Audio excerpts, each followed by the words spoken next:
The flood. Is everybody thinking about the flood?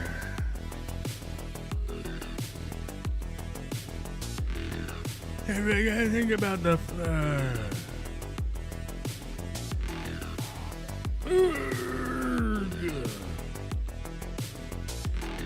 The flood. Everybody thinking about the flood? Oh my God! Flood! Oh my God!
Like button, hit the like button. Oh my God, the like button is so valuable. Oh, what's up, nerds? How you doing? Sorry, we've been having technical difficulties with the freaking wind, dude. The wind is beyond comprehension right now. Oh, and I'm realizing that I did a water change and I got bubs back here. Hit the brakes. I got bubs in the background.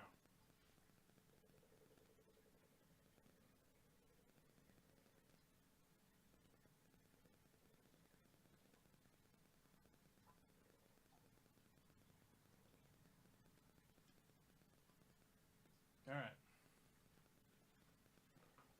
Had to fix the bubs in the background. We can't have bubs in the background. That's going to bother me the whole ding-dang show. I'd be like, there's bubbles. I see those bubbles. I see those freaking bubbles back there. Oh, my God. Why does it seem so hot in here today? Oh, I got it. That's right. I was warming it up in here. Did it beep at me? I was warming it up in here to dry some nonsense, and forgot to turn it back. I had to turn it back down 2 degrees. It's too hot. It's too hot and too many bubbles in here. Oh, my God. All right, we're in the green room. We have no co-pilot. We have no co-host today. Sorry, guys, we're solo. Co-host is in the chat, super chatting. What are you doing in the super chat? Chat. You're in the chat, super chat mode. What are you doing? What lives in the 120 now? Still Puffy? No, actually, Puffy died. There he is, the fish. The solo fish. He's swimming around back there. You can see him today. See his reflection. There he goes. One cobra tiger endler. Bumblebee tiger endler. Cobra tiger endler. One black and yellow endler. He's cruising. He's cruising in a 120-gallon aquarium. Which, by the way, I should probably make the absolute troll video of a 120-gallon aquarium with one endler swimming around in it. I got some endlers from Alyssa quite a long time ago. I don't remember when. Quite a while back. The endlers were swimming. They were breeding. But the females were having problems giving birth. They were having problems completing their birth and surviving. And Puffy was in there at the time. So there really wasn't too much I could do to amend the water quality for it. For the endlers specifically, to get them to breed better. And by the time I could get around to, or by the time that Puffy died, Puffy died of kind of like mysterious causes. I don't know. It could have been old age for him. Could have just been time, you know. Because I was looking back at the timeline and I'm like, I think I've had Puffy for like 8 years or something. So I don't know. Either way, he was eating, he was swimming. He got a cloudy eye one day and was dead the next day. So I was like, okay, not sure what happened there. I was getting suspicious about the cloudy eye that day, and then I was like, okay, we'll keep an eye on him. I fed him, and he ate. He wasn't going sideways. He didn't have bloat, didn't have anything going on. Weird. Just a one puffy eye. And I was like, okay, cool. I'm going to check on him tomorrow. We'll see what goes on. And the next morning he was dead. So there wasn't anything I could do to resuscitate. I mean, I could have given him CPR to see if he'd come back, but that seemed foolish because I'm at least 10 times the size of a puffy fish, right? Even a big one. So, you know, just unfortunate. He passed away. And by that point in time, I had about 10 male endlers left, and they've slowly been, running their lifespan, essentially, with no one to breed with. So, I'm just letting the one fish survive until it's time to, rescape this aquarium and set it up. I guess the easy way to explain it would be a biotope. I don't know. You know, I'll set it up as a specific area tank, right? So like Argentina or something, or Thailand, or American Samoa, and I'll just throw coconuts and a dolphin in there. What's in American Samoa? I don't even know. Palm trees and let's check. American Samoa. Witchy Cat, what do we want to look up here? Fish and plants? Yes, flora and aquafauna. Flora and aquafauna. American Samoa boasts incredibly rich biodiversity with its coral reefs and rainforests. What the fuck? There's a rainforest in American Samoa? Yeah. Jesus. You know, I'm just saying, like, the Pacific Islands normally are not diverse. Because it's like... True. It's tropical or it's tropical. They're not diverse because a lot of stuff never made it to the island. You know? Yeah, because it's like, I mean, you look at Hawaii, and I think Hawaii doesn't have any native spiders, right? Maybe.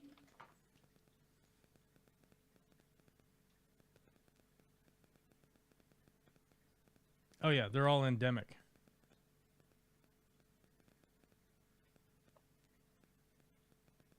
What is it that they don't have?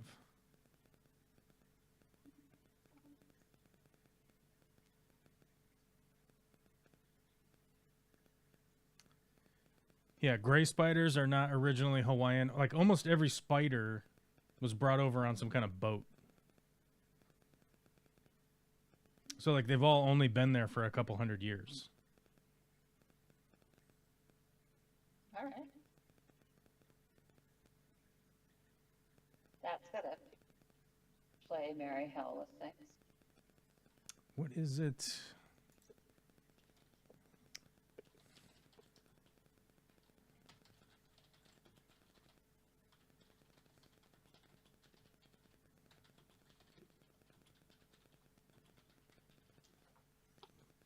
Like there's no rats, right?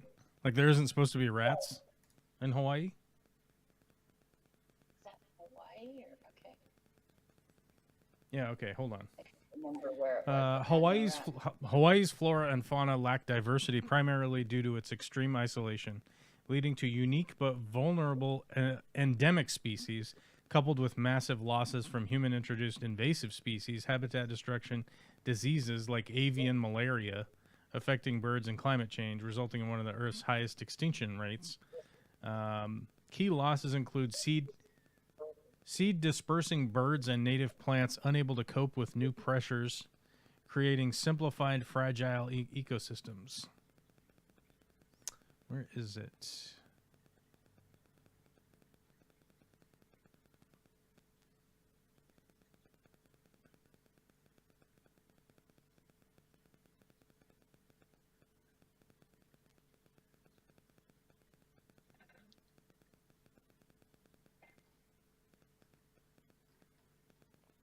Yeah, so pigs, goats, deer, feral cats, mongoose, chickens, rats,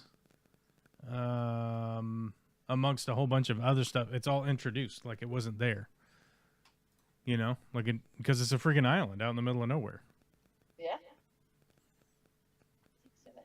That's why, like, there's an island in Hawaii with.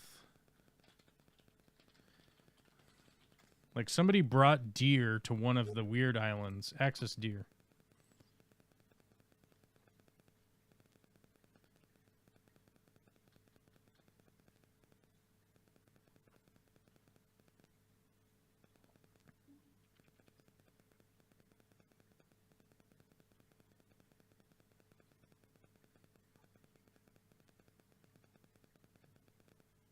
Yeah, Molokai and Lanai deer have gone, like, there's no predator for them. So on Molokai and Lanai, the deer are just like decimating the whole fucking place. Crazy. Yeah. And you can apparently go out there and hunt them with zero, you don't need a tag, you don't need anything. They're like, you want to go shoot deer? Okay, shoot as many as you want. Kind of like how we are with coyotes. Well, you're not supposed to shoot coyotes. We know that now. Well, they do up here. They're still free. I know, but I'm saying through scientific discovery, you're not Right. supposed to shoot coyotes because it makes their population explode. Right. It makes more of them. You shoot a coyote, it makes more coyote. That's It's the like problem. gremlins. Don't get them wet. Yeah. Yeah, the coyotes share they share a genetic breeding trait with rats. So they have the same thing that rats have where so let's say you have 5 rats, 3 males, 2 females, right? Mhm. And then one day you kill 2 of the males and 1 of the females, right? The rats will figure that out. Like, okay, there used to be 5 of us. Now there's only 2 of us, right? So what will end up happening is that instead of breeding once every 6 months or once every year, they start breeding back to back to back. Right. As soon as they give their litter, they immediately start breeding again, like same night even. And the number of pups that they give out, the number of babies that they have, increases. Right. So let's say that like the 5 rat population was fairly comfortable for the 5 rats. Now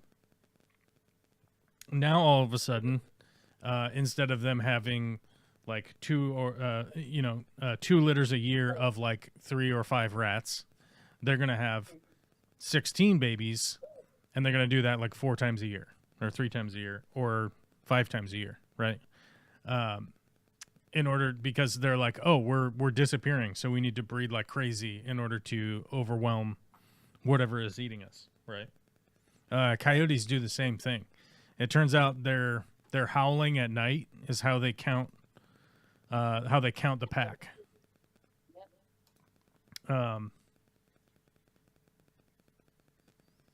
And it turns out that the coyotes do the same thing that the rats do.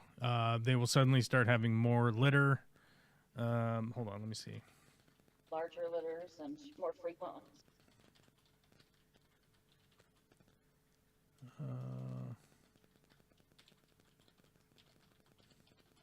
So as it turns out, that's why you've noticed that there are more and more the big dogs, the livestock protector dogs. The LTDs, yep. Yeah, that's why that has started to increase. Have you noticed? Like, if you went back 10 years ago, Yeah, you would. there's a huge proliferation of them. Yeah, if you went back like 10 years ago, you would have never seen a large breed dog protecting livestock. I mean, you would have seen it 1 in 100 farms. Like, it would have been super rare. Right. And nowadays, it's super common, right? Even in just this tiny amount of time. Like, almost every single one has, almost every single realistic farm or just somebody who owns a big plot of land is using large breed livestock dogs. And the reason for that is the science behind it, right? So the large breed dogs start to build a territory around an area. And what ends up happening is that the coyotes are like, oh, there's bigger coyotes that will eat us if we go into that zone. So they naturally just modify their area around that. And if your large breed dogs are maintaining an area where your livestock is, then the coyotes just won't go in there. Now, they may still test it every once in a while. It's not perfect, but that's why you have the large breed dogs there. Is those they'll go out there and and fuck them up, for lack of a better way to put it. I mean, that's what's going to happen. I mean, they're either going to kill them or at least fight them until they run away, right? You know what I mean? Like, limp away or whatever. And so, like, that's why you're noticing that you see that everywhere now, right? Is that, like, you see these large breed livestock dogs just jumping in popularity, and it's because the scientists that found out, that researched the breeding of the coyotes and, like, how they're assessing and when they trigger to breed and all that stuff, they're the ones that figured out that, like, well, if you get a dog that can essentially create an agreement between you and the coyotes that, like, hey, the rats over there, the ground nesting birds over there, the whatever else that they're going to eat on over there in your area, and then just stay out of here. Which all that stuff I find super interesting, but maybe nobody else does. They call it compensatory reproduction. When a breeding pair or dominant coyotes are removed, the remaining pack members have more food and resources, leading to healthier families, earlier breeding, and larger litters. With the disrupted social structure, coyotes have loose social packs. Removing members disrupts this, reducing natural population control. Population census, coyotes use howls as a census. Fewer howls due to fewer coyotes signal to the remaining animals that the area is less populated, triggering more breeding to fill the perceived void. Increased immigration. Vacant areas are quickly filled by young, dispersing coyotes, otherwise known as floaters, from other territories. Lethal control often fails to reduce overall numbers long-term because of these rapid reproductive and immigration responses, despite significant mortality from hunting and trapping. In essence, the harder coyotes are hunted, the faster their populations can grow due to these biological and social adaptations, making coexistence strategies more effective for managing their presence. So, once again, I'm right. So everybody super chat me $1 billion so that we can buy an island and have no coyotes on the island. Unless the coyotes are super crafty Mexicans that can bring us new members of our island community. There you go. Yeah. We want labor force coyotes. We don't want chicken eating coyotes. Are they going to be carrying their own cattle on their shoulders across the border? To our island? Yes. Or are they going to? Because that was one of the other accusations of the illegal Mexicans coming in, is they're bringing cattle, thereby disrupting our cattle production. No, actually, if you want to know what... Okay, the Trump administration people are idiots, so whenever they go to communicate on TV, they produce themselves as total idiots. What's the cattle disease called? Hoof and mouth? No. Mad cow? No. All right, then I'm looking it up. It's screwworm. Okay. I'm looking it up because I remember looking this up before. Okay. It's the New World screwworm, a flesh-eating fly larva that burrows into living animal tissue, causing severe damage and potential death, leading the U.S. to temporarily halt cattle imports and implement strict controls to prevent its spread from Mexico, where it has moved northward from Central America. But what you need to understand is that it's moving northward because we've ceased our assistance in moving it southward. Because New World screwworm, guess where it was? It was in the United States, and we've slowly been fighting it southward since New World. I think it was the 50s. Is that what's in the Argentinian cattle now? Is there something? No, I don't know. We can't figure that part out just yet. Right now, we have to do this. We can talk about Argentinian beef in just a minute. We need to find the story of when the United States moved it south. We've been fighting it southward. Here we go. From the American Society of Microbiology. I read this paper a while ago, and it was republished September 2025. Okay, in a brilliant display of international collaboration, scientists and diplomats from North and Central America temporarily eradicated the New World screwworm, right? New World screwworm, yeah, NWS, in the U.S., Mexico, and most of Central America by the early 2000s. When did we start the fight? I don't know. It'll be down here somewhere. Then in 2023, new outbreaks of NWS once again began spreading northward through Central America and Mexico, and in August of 2025, the first human case of NWS in the U.S. in almost a decade was reported in Maryland for some reason. Moving forward, transboundary cooperation will continue to be vital to slow the spread of the disease to protect humans and animals alike. All right, Witchy Cat, how do you think we fought the New World screwworm southward?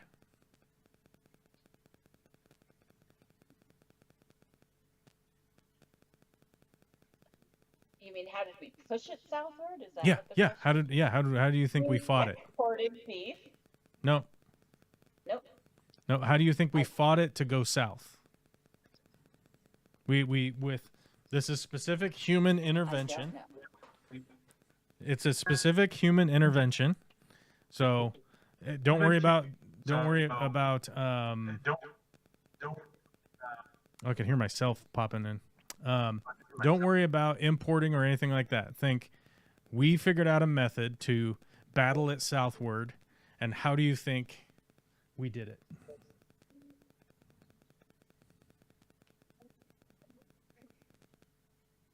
I have no idea. Okay, it's super interesting, by the way. How one moves, it's super interesting. Moves Yeah, It's super interesting. All right, All right, prepare yourself. then you better Prepare tell yourself to be super interested. Okay. The search for an alternate preventive into chemical pesticide treatments began in the late 1930s with scientists working at the U.S. Department of Agriculture, the USDA laboratory in Menard, Texas. At the time, the screwworm was devastating livestock herds, including red meat and dairy supplies across the southern U.S., Mexico, Central America, and South America. Edward Knipling, with a K at the beginning of it, but it's like nippling, right? Knipling? Yeah. I'm going to say nippling. I'm going to say nippling, but it has a K in it if you want to look this guy up. Developed the theory of autocidal control, breaking the reproductive cycle. His colleague, Raymond Bushland's enthusiasm for Kipling's theory sparked the pair to search for a way to rear flies in a factory setting and to find an effective way to sterilize them. Their solution, the Sterile Insect Institute, the SIT, is one of the most effective and environmentally friendly pest control methods currently available. It involves mass breeding insects and then exposing them to ionizing radiation. The infertile male flies are then released to mate with the wild females, resulting in no offspring from that pairing. This strategy is particularly effective because the female I'm not going to say it, hominivorax? I don't know. Hold on, my other computer turned on. It's getting jealous. Aren't we all? I mean, My computer is getting jealous and wanted me to touch it. They only mate once, whereas males can mate many times. So this means that one sterile male fly can effectively prevent high numbers of future larvae. To remain competitive with their fertile counterparts, it is important that the sterile males are not impaired in any way. Thus, healthy breeding practices are important. This method differs from other conventional forms of pest control in a variety of ways. Because the flies are released into their native environment, there is no concern about introducing an invasive species and damaging the existing ecosystem. Additionally, sterile insects cannot self-replicate, so they cannot establish themselves in the environment. Unlike pesticides or other chemical controls, SIT is a species-specific and therefore minimizes downstream effects on other species. The first trial to eliminate the New World screwworm in the wild occurred in 1954 on the island of Curacao, north of Venezuela. Within 4 months, the New World screwworm fly was successfully eradicated from the island. This success led to the adoption of the technique in the continental U.S., and the New World screwworm has been considered extinct there since 1966. In the years since this first proof of concept, researchers have continued to develop more competitive strains of screwworm flies and improved fly cultivation processes. In 1991, Knipling and Bushland's technique halted a serious outbreak of NWS in northern Africa. Both Bushland and Knipling received worldwide recognition for their leadership and scientific achievements, including the 1992 World Food Prize. The technique was hailed by former U.S. Secretary of Agriculture Orville Freeman as the greatest entomological achievement in the 20th century. Eradication efforts saw further success in many Caribbean islands and Central American countries, including Puerto Rico, the Virgin Islands, Guatemala, Honduras, and others. The first sterile insects were released in Panama in 1998, and that country was declared screwworm-free in 2006. So that's the whole thing, right? So this has nothing to do with immigration. This has nothing to do with Mexican people, has nothing to do with Honduran people, has nothing to do with brown-skinned people, has nothing to do with brown-skinned beef, whatever the hell you want to call it, coming up across the border and being imported into the United States. It has this. You want to take this scientific study that we know as Americans is 100% brought to you by Americans, that this was funded by U.S. tax dollars. The collaboration of human beings through the U.S. Department of Agriculture, right?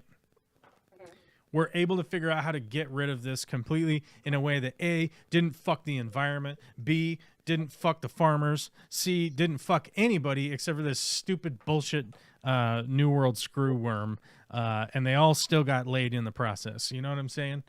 The screw worm got laid. We got rid of them. They all died. Fuck them. Get them out of here. And we drove them all the way down somewhere deep in the jungles of South America. And by the way, if you want to look up the flyworm, the planes where they drop them over, it's fucking amazing. It's awesome. They have like a billion of these flies in a plane flying around, and they drop them over the jungle and stuff, and it's great. It's amazing. Yeah, it's just like, but the Trump administration wants to tell you that like, oh, it's all about immigration. That's the whole problem. But they will completely ignore science. Well, they will completely ignore the brilliance of American science, right? On how this was solved. This problem that was solved that will affect cows. It'll affect people. People can get infested with this. It's not even, which by the way, once again, it's like, oh, are you trying to tell me that God is a real thing, right? You're trying to tell me that God is a real thing, where it invents the New World screw worm, which goes and lays eggs in fucking things' eyes and stuff. Yeah, awesome. Like that's a thing that your imaginary bearded guy flying around in the sky, he invented that, and we had to wait thousands of years as humans, or all of just the animal suffering in those thousands. Thousands and thousands and thousands of years for us to invent science, so that we could have flies that were shooting blanks every time they went and did fly sex, right? In order to stop the bugs from laying their fucking eggs in soft tissue like things fucking eyes, right? Yeah, it's awesome. NWS infestations can cause spontaneous abortions in animals, decrease in milk production, reduce body weight, and hinder future fertility. As more maggots hatch and feed on living tissue, the wound becomes larger and larger. This increases the chance of sequelae. Oh fuck, I don't know what that is. Oh, we're gonna look that up real quick. What the fuck is sequelae? Sequela. Sequela. Sequela. Sequela. Okay, sequela, a condition which is the consequence of a previous disease or injury. Okay, the dictionary definition doesn't help. Let's look it up. Usually used in the plural, is a pathological condition resulting from disease, injury, or therapy, or other trauma. Derived from the Latin word meaning sequel, it is used in the medical field to mean a complication or condition following a prior illness or disease. A sequela is a chronic complication of an acute condition. In other words, a long-term effect of a temporary disease or injury, which follows immediately from the condition. Okay. Weird. I don't know if that'll ever make my vocabulary. That doesn't feel like it'll ever make my... It seems awfully awkward for something that's much more easily explained without trying to pronounce it. Yeah, without like throwing like, hey, I threw this random word in here. Well, anyhow, this increases the chance of sequela and further infestation as the wound attracts additional flies. The resulting infestation scars reduce leather quality, further lowering the value of many livestock. Fuck. The infection cycle begins with the adult screwworm flies, which are approximately the size of regular housefly, with reddish-orange eyes, metallic blue or green bodies, and 3 dark stripes along their backs. Lay their eggs at the wound sites of warm-blooded animals. Any open wound can be infected, including cuts, newborn navels, even an injury as small as a tick bite. They're fucking disgusting. They do look a lot like They look remarkably like houseflies. That's the thing. So even if you had them flying around, you really wouldn't even think that much of them, because you'd be like, yeah, those seem like houseflies. Yeah. As small as a tick bite. Jesus. Mm-hmm. That's what I was saying. Like, they'll get in this thing in your eye right here, right? The tear duct, right? Yeah. Yeah. So like a lot of cows will get them like right in their face, because they'll get like a little cut on their face from like scratching into a post or something like that, and then they just have like Right. fucking maggots eating their face and shit, and it just. Ew. It's one thing to have an abscess on a cow's butt and you got to like cut it and treat it or whatever, but like Right. maggots Bring it eating home. their face, like get out of here, bro. Like that'll enrage you into some motivation, right? Like if maggots are eating your cow's face, Yeah. you're going to do something. I don't know what you're going to do. It's probably going to be irrational. Yeah. Yeah. Okay. Wow. Yeah. So it's like And yet, when the Trump administration gets on TV and they talk and they go like, "Oh, the Mexicans are bringing up we're going to get infested." And it's like, "No. You need to talk about the new world screwworm. This is well known. We know what it is. Ranchers should know what it is. Ranchers have no at this point in the Trump administration where ranchers, farmers, anybody who owns land are getting butt fucked by this administration of pure like they're imbeciles, right? Like these people are imbeciles when it comes to like doing anything in agriculture. Yeah. Like they have no comprehension as to like what is going on, right? As illustrated when they like go on TV and just say like everything's fine. Like Besant going on TV to say that he's a soy farmer. yeah. This rich fucking tycoon freak goes on to Fox News to tell everybody how he's a soy farmer because he owns shares in a company. Yeah. Farm. Ugh. It's just so gross.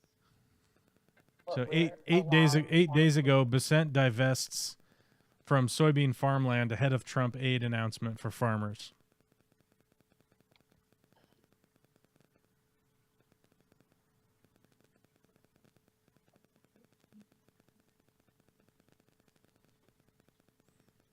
Yeah, that's the funny thing. So Treasury Secretary Scott Bessent has proclaimed solidarity with U.S. farmers in recent months as they grappled with the loss of a major soybean buyer due to President Donald Trump's trade war with China, which so far is listed at like $40 billion. I think it was $44 billion in losses, and the new farm aid package is $12 billion. And I don't know what world anybody's living in, but I think $44 billion in losses is more than $12 billion in Pretty sure. in aid. Is chat still working? I see people going in and out, but I don't see people actually chatting. You gotta fucking chat, you weirdos. Just say shit in chat. For a second, dang you fast, witchy cat, yo, hello. Hello to everyone in early chat. Frank, D-Rock, Mark. What a depressing Monday. A Parkland survivor barely survives the Brown shooting. A Holocaust survivor doesn't survive the Bondi Beach. To say nothing of the irony of the Bondi name. Rob Reiner. Witchy Cat's got all the headlines in the chat. Oh, annoyed.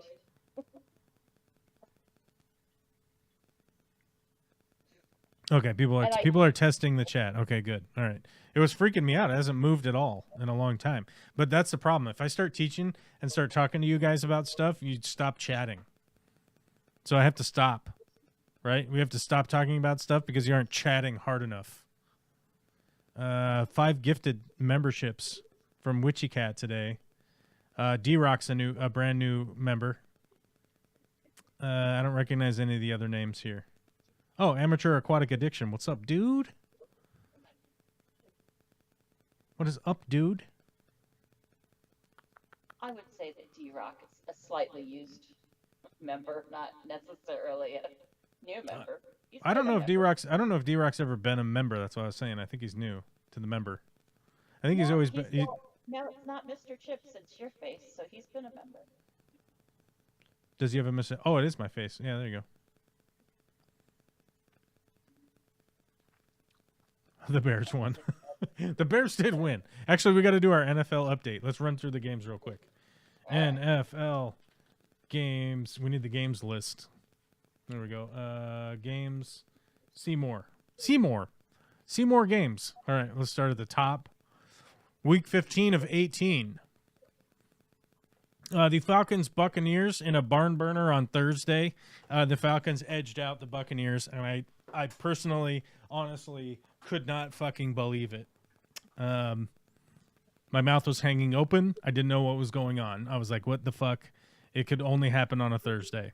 And I'll tell you why I was so tired this last week.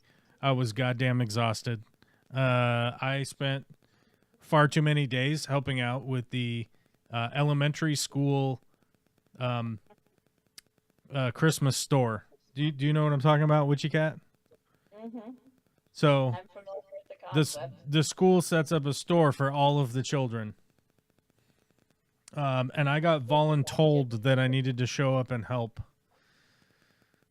And I felt like I was about to throw my body off of a cliff by the end of the week because I was trying to do all of my work stuff and spend like 6 hours a day running a store for kindergarten through 5th grade. And there's like 600 of them.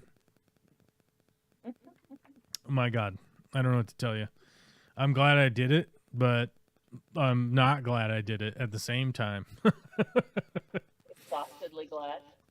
A shout out to all the people that helped out. I know you're not watching this live stream because you're normal people. They're fucking all normies, dude. Absolute normies. 100% normies. You know what I mean? Yeah. Well, They're like good. they're like normie people that that like have opinion on what type of grass seed for your lawn this year. You know? Wow, they are normal. Yeah. All right. Super normies. One of them showed up in a golf cart. Okay. Yeah. They drove down from their house with the golf cart.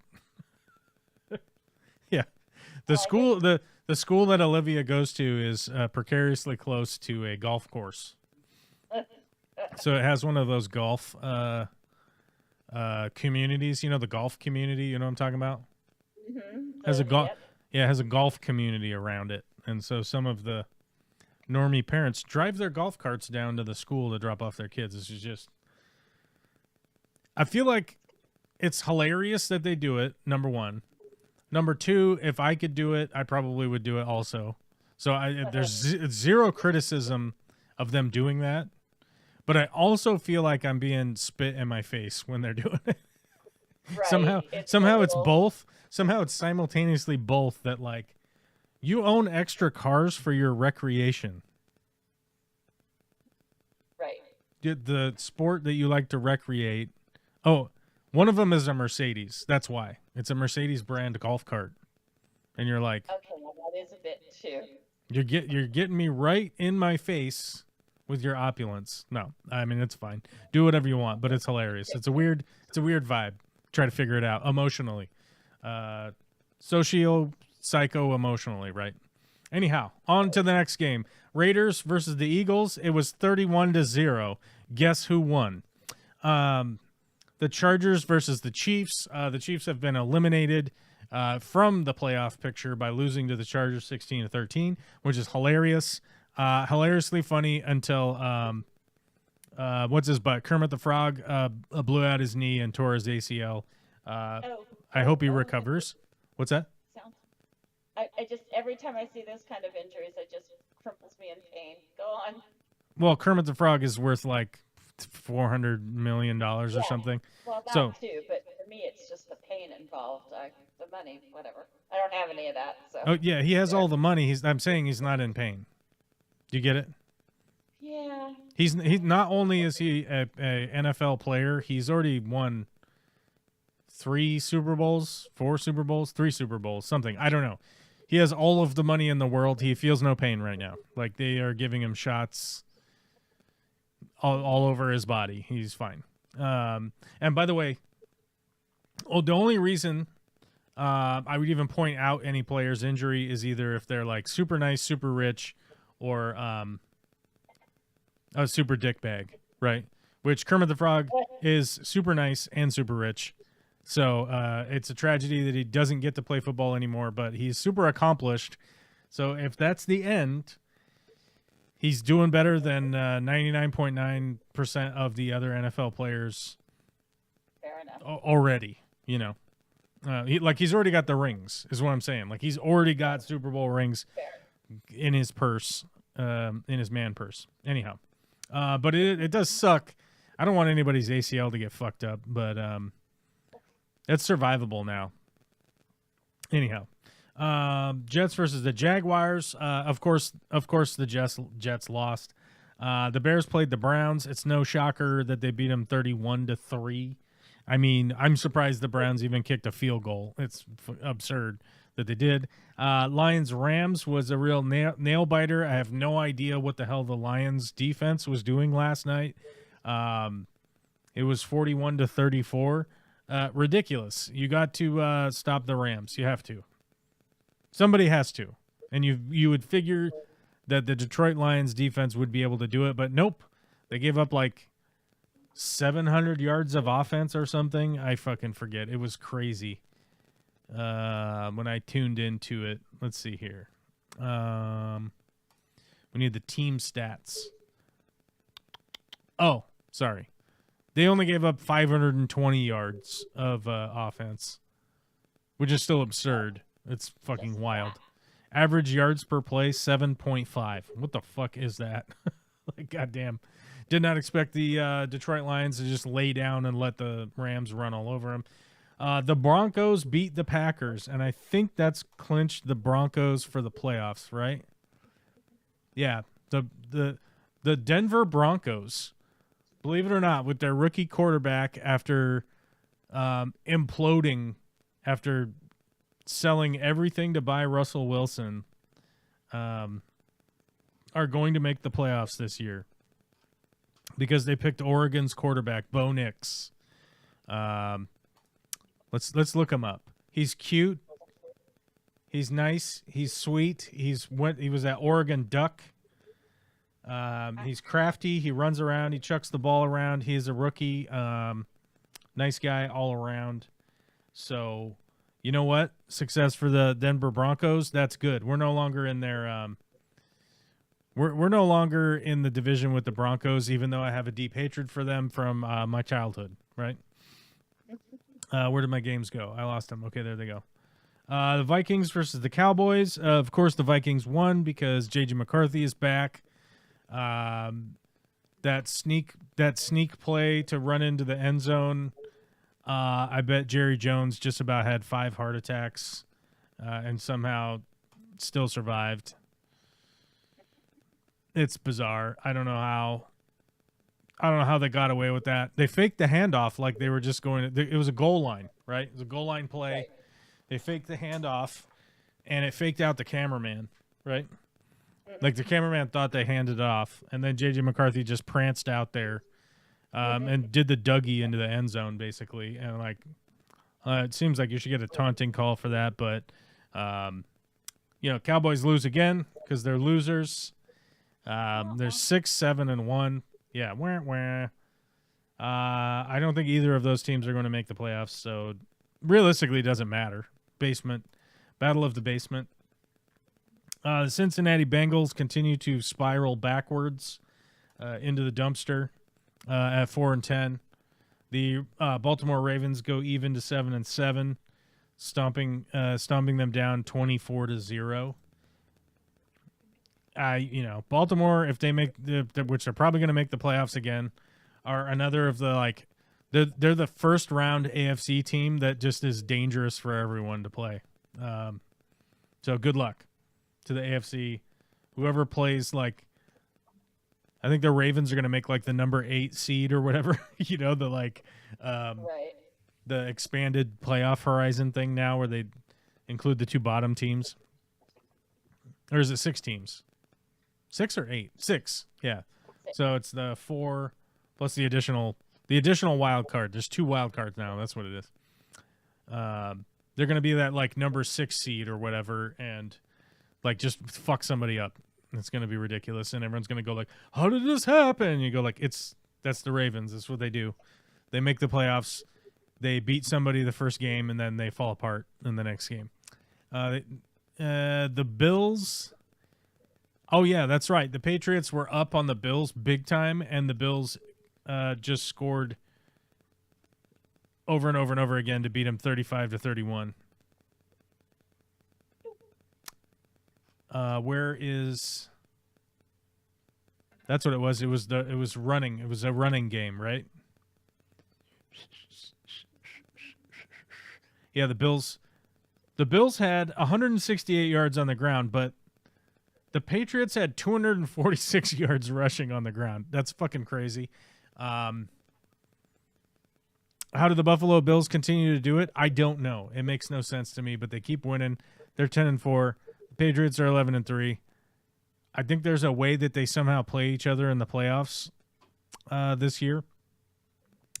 Panthers, Saints, who cares? Commanders, Giants, does anybody care? Nobody cares. Titans, 49ers. Of course, the 49ers beat the Titans. And tonight is the Dolphins, Steelers. And I can't remember the Steelers record. Yeah, okay, so only Pittsburgh really cares about this game because then they'll be 8-6, which means they'll still be looking in the playoff window. But the game of the week was Philadelphia Rivers came back to play for the Indianapolis Football Colts after being retired for 5 years. Some people are surmising that Philip Rivers has returned to football because he has 9,000 children, and after being retired for almost 5 years, he came back to play for the Indianapolis Colts to re-up his 5-year eligibility for the NFL's fully paid health insurance program. And whether that's true or not, either way, his health insurance is renewed for the next 5 years. Even if he just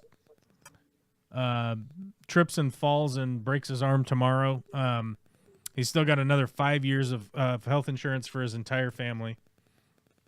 Rivers has 10 kids. I thought it was 9. Hold on. Let's look it up. A lot of kids. We got to look it up real quick. I thought he had 9 kids. 1, 2, 3, 4, 5, 6. Oh, God, it is 10. I thought it was 9. Turns out it's 10. He has, like I said, it might as well be 1 million children. When you figure out what you're good at other than football. Well, you got to remember I think the only other football player with more kids is he played for the Seattle Football Seahawks. He was a MVP running back. His name was Sean Alexander, and he has 14 children with his one wife. Wow. It's one of those comments where I say, that poor lady. I have to tell you, this lady's vagina has been in full-on harassment. This lady's vagina has been harassed for the last 20 years, at least, nonstop. I wasn't going to go there, but yes. What's that? Said I wasn't going to go there, but yes. I mean, you don't have sex once and make a kid. Nope. You know what I mean? It's not like Sean Alexander has had sex only 14 times. You know what I'm saying? I'm just saying that, like, if she isn't pregnant, she's under constant threat, is all I'm saying. It's obviously welcome, right? So that's cool. Right. I mean, that's I'm my open point. to it. Yeah, I mean, she's obviously there for it, but Jesus. Yeah, I mean, she's there for it. It's all good. He has one wife. It's not like he has 5 babies mamas. It's like he's just. Who's got 8 million kids by like 4 million women. Yes. Yeah, no, I'm saying it's one lady, and they just keep having babies. I don't know. I think he's Catholic or something. I forget what it is. He's a very, very, very, very, very like, you know what I mean? Like he doesn't swear. Was never Right. never drank, never did anything like that. He was like very, very like devout kind of guy, Right. Yeah. and takes it all very seriously. Which is, the thing is that like, if all of the religious guys out there were like Sean Alexander, I would have zero criticism for any of your organized religion, ever. Right. Right? If you all were acting like Sean Alexander, I would be like, oh, check out all these churches. This is awesome. These guys are rad. Right. They're like helping the community. They're taking care of their family. They got their wife. They stick with their wife no matter what. You know what I mean? Right. They're paying it forward or back or however you want to look at it. Blah blah blah. Yeah. Yeah. I mean, if they're just engaging with the community and being like a real human, and like I said, he's like super devout of something. I forget what. Let me see. Let me look him up.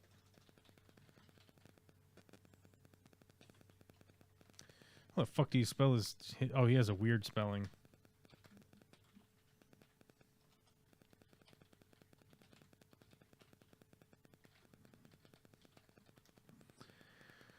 Do.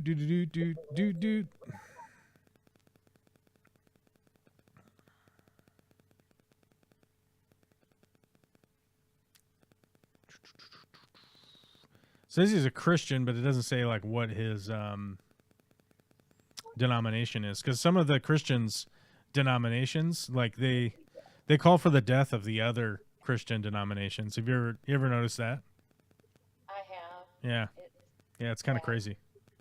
It's kind of crazy that like the Christians all think that they're all the same, even though like some of them call for the death of the other Christians, like even their own religion, right?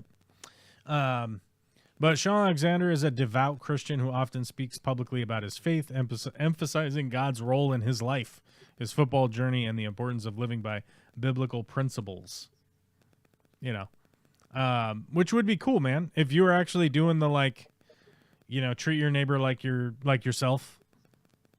If people were actually doing that stuff, then like I'd be cool with it. But, Not so much.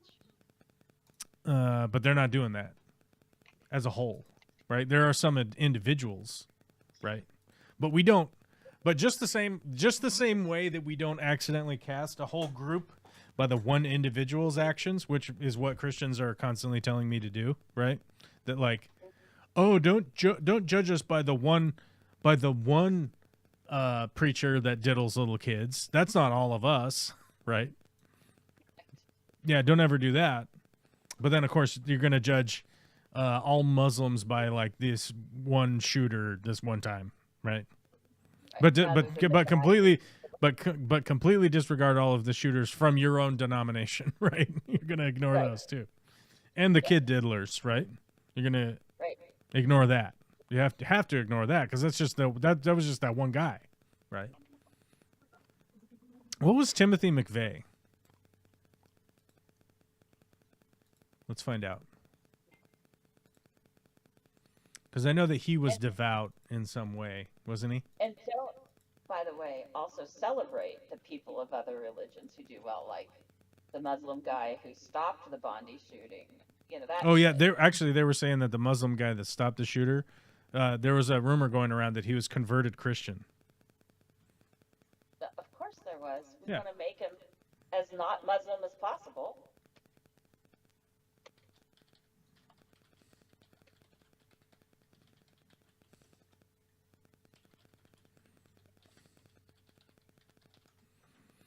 To all the Australians out there, I want you to understand that my heart goes out to you. Vicky knows that I was crying for no reason yesterday, and it was not for no reason. That she didn't know that the Bondi Beach thing was happening. If I seem unemotional today, it's because I let my emotion out yesterday, and so I'm really not trying to downplay the horrific tragedy in your country. Just so you understand that, that's the disclaimer. Okay.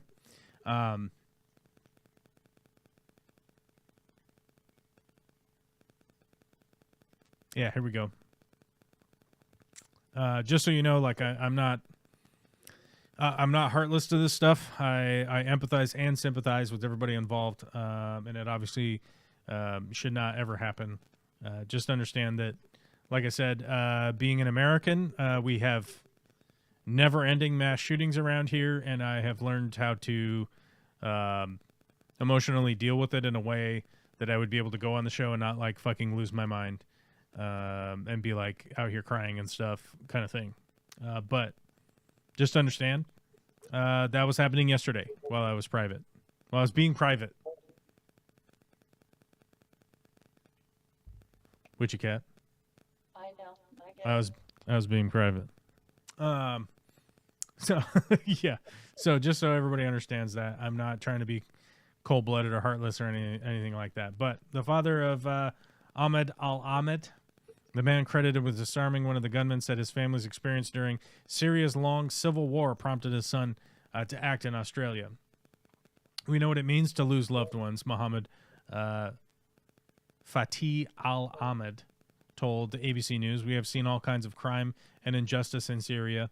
So Ahmed had to intervene when he saw the right opportunity. Al-Ahmed said his family left Syria 2 months ago and obtained 3-month visitor visas for Australia. His son has 2 daughters, a 6-year-old and a 3-year-old, Al-Ahmed said. He said he felt immense pride when he learned that President Donald Trump called his son a very brave person who saved a lot of lives. And that's right before Donald Trump found out that this guy was from Syria on a visa. I want the whole world to remember the name of my Muslim son, Ahmed, son of Mohammed Fatih al-Ahmed. He is the one who risked his life, attacked the terrorist, and could have died in order to protect others and stop the killing. Now, in Donald Trump's world, this hero would not be around. Yep. He's visiting Australia. You realize that, like, lives were saved in Australia by somebody visiting on a visa, an immigrant who is visiting on a visa, right?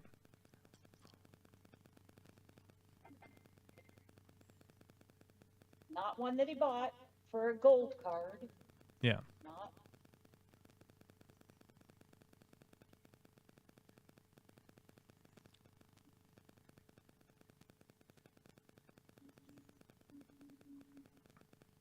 Yeah, and I was trying to figure out like what the shooters were all about. And then I realized it's just like such fucking bullshit to ever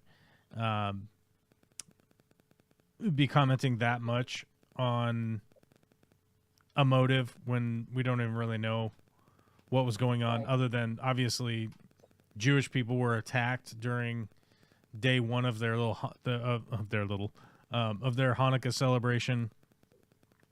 I mean, not to demean the Jewish community, but it is like, it's your little Hanukkah thing, right?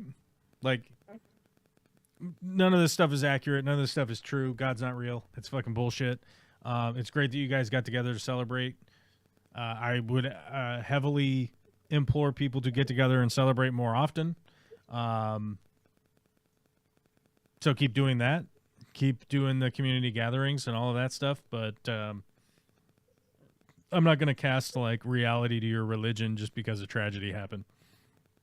And by the way, it's clinging to these fucking bullshit religions that's leading all of these people to do all of this stuff, right? And you know, if you really want to get into it and start talking about like why is Israel still bombing Palestine? Like, why is that still happening? Why is that still happening? Right? It's their religion is telling them to do it.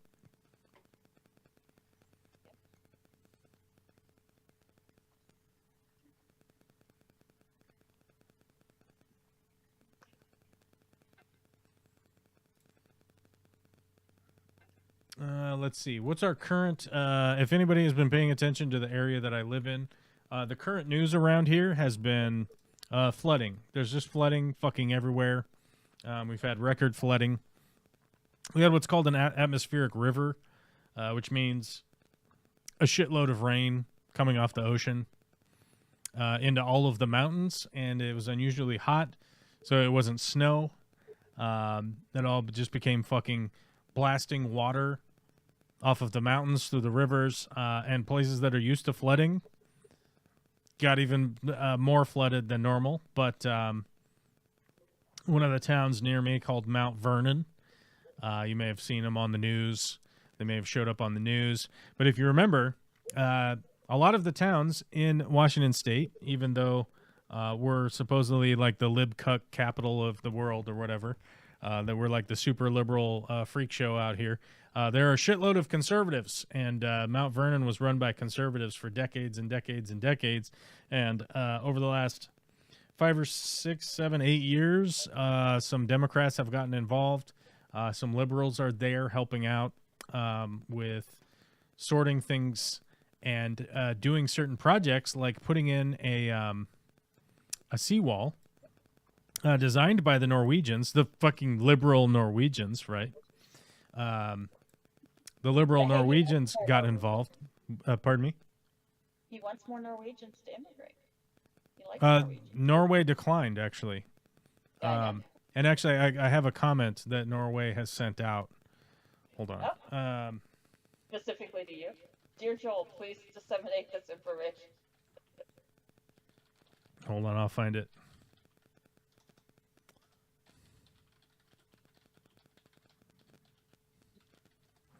I'll find it. It'll take me just a second. I think it's on my phone. Actually, it is on my phone. Hold on. I'll get it. I'll read it to you. I can't show it to you because reasons. It's on your phone. Because it's on my phone. Did I save it? Oh shit, I might not have saved it on my phone. I thought I did.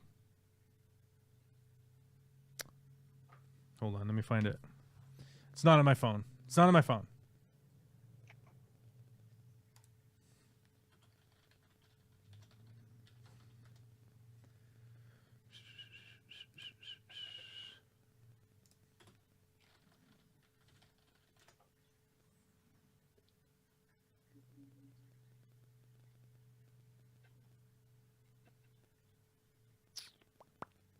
Is it here?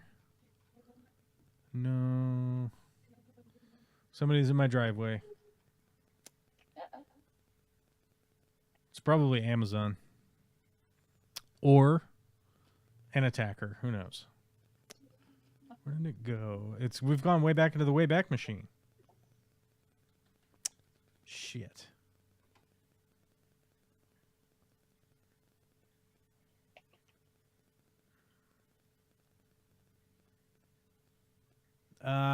Here's a summary of what it was. Thanks, but no thanks. Pointing out Norway's high quality of life, strong social welfare system, and happiness ranking. There was a much better version of it, and I don't know where I had it, but where it went. Boy, I can't imagine what our happiness ranking is. That's It's a quite low. depressing concept. It's quite low. It's like I told you last week. Like we're under that state of constant vigilance, right? Like over the over vigilant fucking anxiety thing. Like we're in that constant state now. It's just 24 hours a day, and then eventually we'll just fucking stop caring, because that's the whole point, right? Like you want somebody to be like hyper vigilant for long enough, and then eventually they just stop giving a shit. That's the whole objective of this administration. So then they can just collapse the system and fuck everybody royally, right? Anyhow, like I was saying, that city of Mount Vernon that has had the liberal influence, they put up a seawall. That was this. It's a modular wall built by a company in Norway, developed in Norway, to keep the flood out, and all of the conservative freaks around there just kept shrieking about how it's a fucking bullshit project. It's this, it's that. The fucking liberals don't know what they're talking about. And guess what? Mount Vernon didn't flood this year. It reached record height of 37.67 feet above its normal level. So almost an additional 40 feet of water on top of the river. And guess what? The new modular river wall kept the water out. And Mount Vernon did not flood. Areas around it continued to flood like they used to. Like Leavenworth. like no, Leavenworth's across the mountains, not even close to Mount Vernon at all. That's not close, but it did No, flood. no, like Cedro Woolley. See, oh, yeah, all right, Yeah. that's a fair. Which is right next to Mount Vernon. Right. But if you want to talk about Leavenworth, that's a completely different situation because it's on the east side of the mountains. It's a small hamlet town in what's considered eastern Washington, but if you look at the map, it's kind of the center because it's over the Cascade Mountain Range. You drive over Highway 2. You start in Monroe, right? You start in Monroe, Washington, at the Evergreen Speedway, right there. Highway 2 and 522 collide, right? Sunday at the Evergreen Speedway. The fucking buses are gonna crash into each other. Monster trucks, whatever. Yeah, it's gonna be great. Sunday. Anyhow, you start your car there in Monroe, where 522 and 2 collide, right? You start your car right there, and then you just start ripping east. You start driving as fast as humanly possible over Highway 2.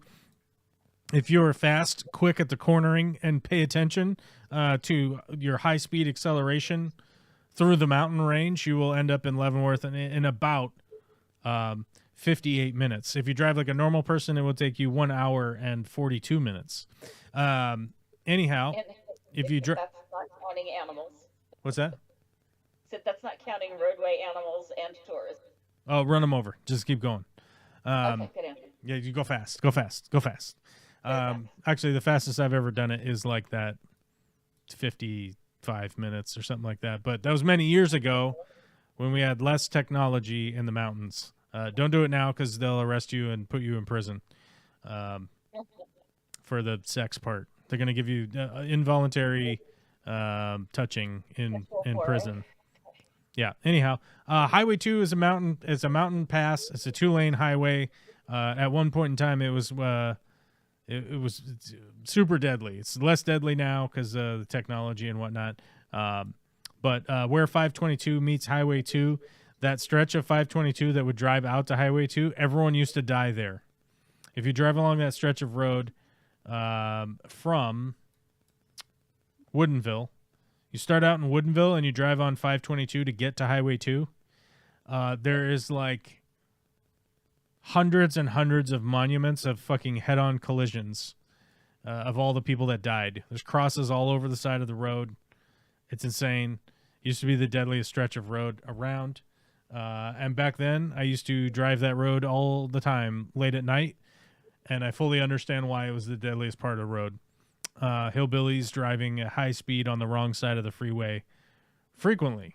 Anyhow, moving on. You drive over the mountains. You land in a town called Leavenworth. What year? Hold on.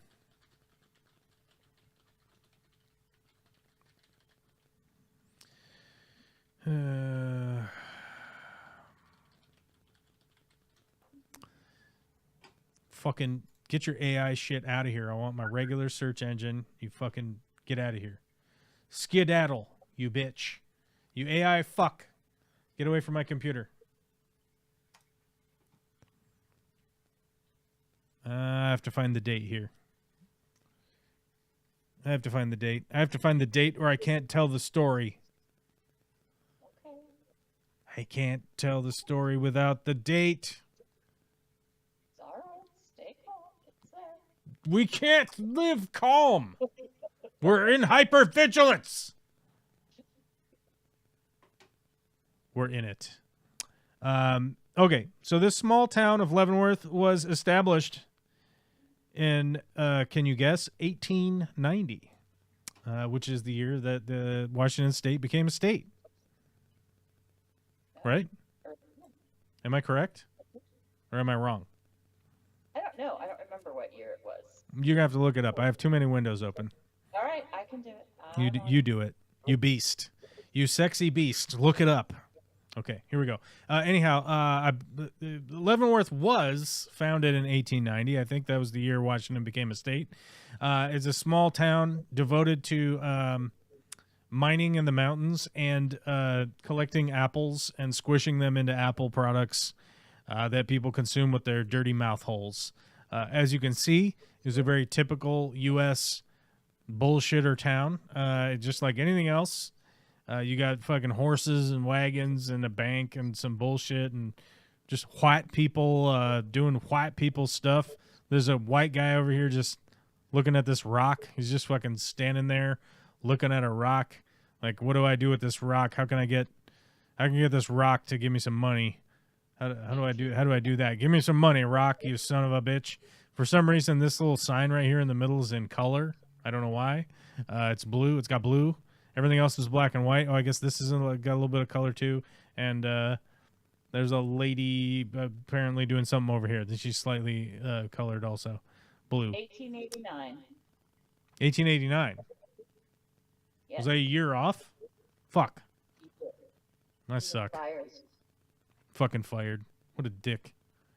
What an absolute dill hole. Anyhow, here's that is a 1956, 57. That is a 56 or a 57.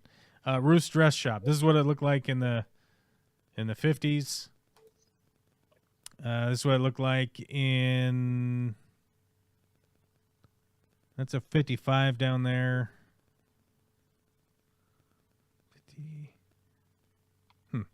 Not sure. Unsure from that image. That's old-timey. This is what it looks like now, because in 1962, they decided to turn Leavenworth into a Bavarian village. So all of those storefronts and everything were turned into this, which you could go see this now. The only thing that's going to be different is these cars. These cars are going to be different. I believe the sidewalk is exactly the same. I've been in this door hole many times. I've been in this door hole many times. I've been up and down these door holes. These holes, I've frequented these holes. Okay? I've been in these holes lots of times. Anyhow. You've headed to go. In 62, they decided to turn it into a Bavarian town. So it is required. Basically, if you're in eyesight of the main road that goes through there, Highway 2, you have to have a Bavarian facade. You have to follow the theme of this this town now. You got to be like this. You got to be a Bavarian-style hamlet. You got to do construction this style. Everything's got to be this style. And the reason for that, exclusively, was for tourism. The only reason to do it was to get tourists to come there. And tell you what it did? It worked.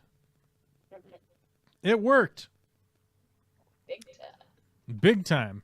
It is, they have some kind of festival every month happening in the town of Leavenworth, the little sleepy town of Leavenworth, nestled in the Cascade Mountains, in between Wenatchee and Seattle. It is, they have some kind of festival going on all of the time. How they have never been required to improve the road through the town is beyond me. I cannot make heads or tails as to why. And yet they're constantly working on that road, but it's never improved. Just to be fair. It's always under construction. It is never constructed. My favorite place to camp used to be the Tumwater Campground. It flooded. God damn it, we've looked this up on the stream before too. When did Tumwater Campground close? We looked this up before. I don't remember that. Must have been one when I went. Forest Service announced the closure in late August, early September of 2014 for public safety due to potential flooding from the Chihuahua fire. Underlying issues, the closure highlighted existing problems with aging infrastructure, particularly the sewer system, and massive tree mortality from fire danger and subsequent beetle infestations. Current status, the campground remains closed with plans for redesign, repairs, and stream restoration, but significant infrastructure and environmental challenges have delayed reopening. It is never reopened. They closed it, and it is never reopened. It's been a freaking decade now, and they've never reopened it. It is my favorite campground. I love camping at that campground. It was so easy to go to. It was so easy to pull up, do some camping for a couple days, jump in the creek, catch a trout, Do a dance, do spastic maneuvers with your body, whatever you felt like doing. You could do a little bit of that.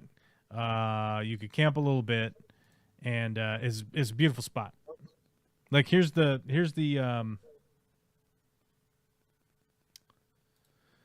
watering hole, just to give you an idea right here. We'll go through this little slideshow that somebody posted up 9 years ago. That's the watering hole right there. There's the creek coming down. This is a picture of some kind of flora. There's the river. There's the river. More river. Don't swim right here. You'll fucking drown. You son of a bitch. Maybe swim right here. You'll probably be fine. Don't swim down this. You'll bust your fucking butthole. Don't swim down that. You can swim at the top, though. Right up here. You swim around up here. If you start to go down river, just grab onto a rock and pull your body out of the water. Don't swim down there. Don't swim down that part of the river. You get out and walk, and then there's another flat spot in the river you can swim to. Anyhow, it's closed because of the flooding. It's all fucked up. It'll never reopen. I guarantee you that after this last flood, it's gone. It's probably gone after this last week's flooding. This page isn't available right now. You can't go to that page. Okay, that page says no. You can't go there.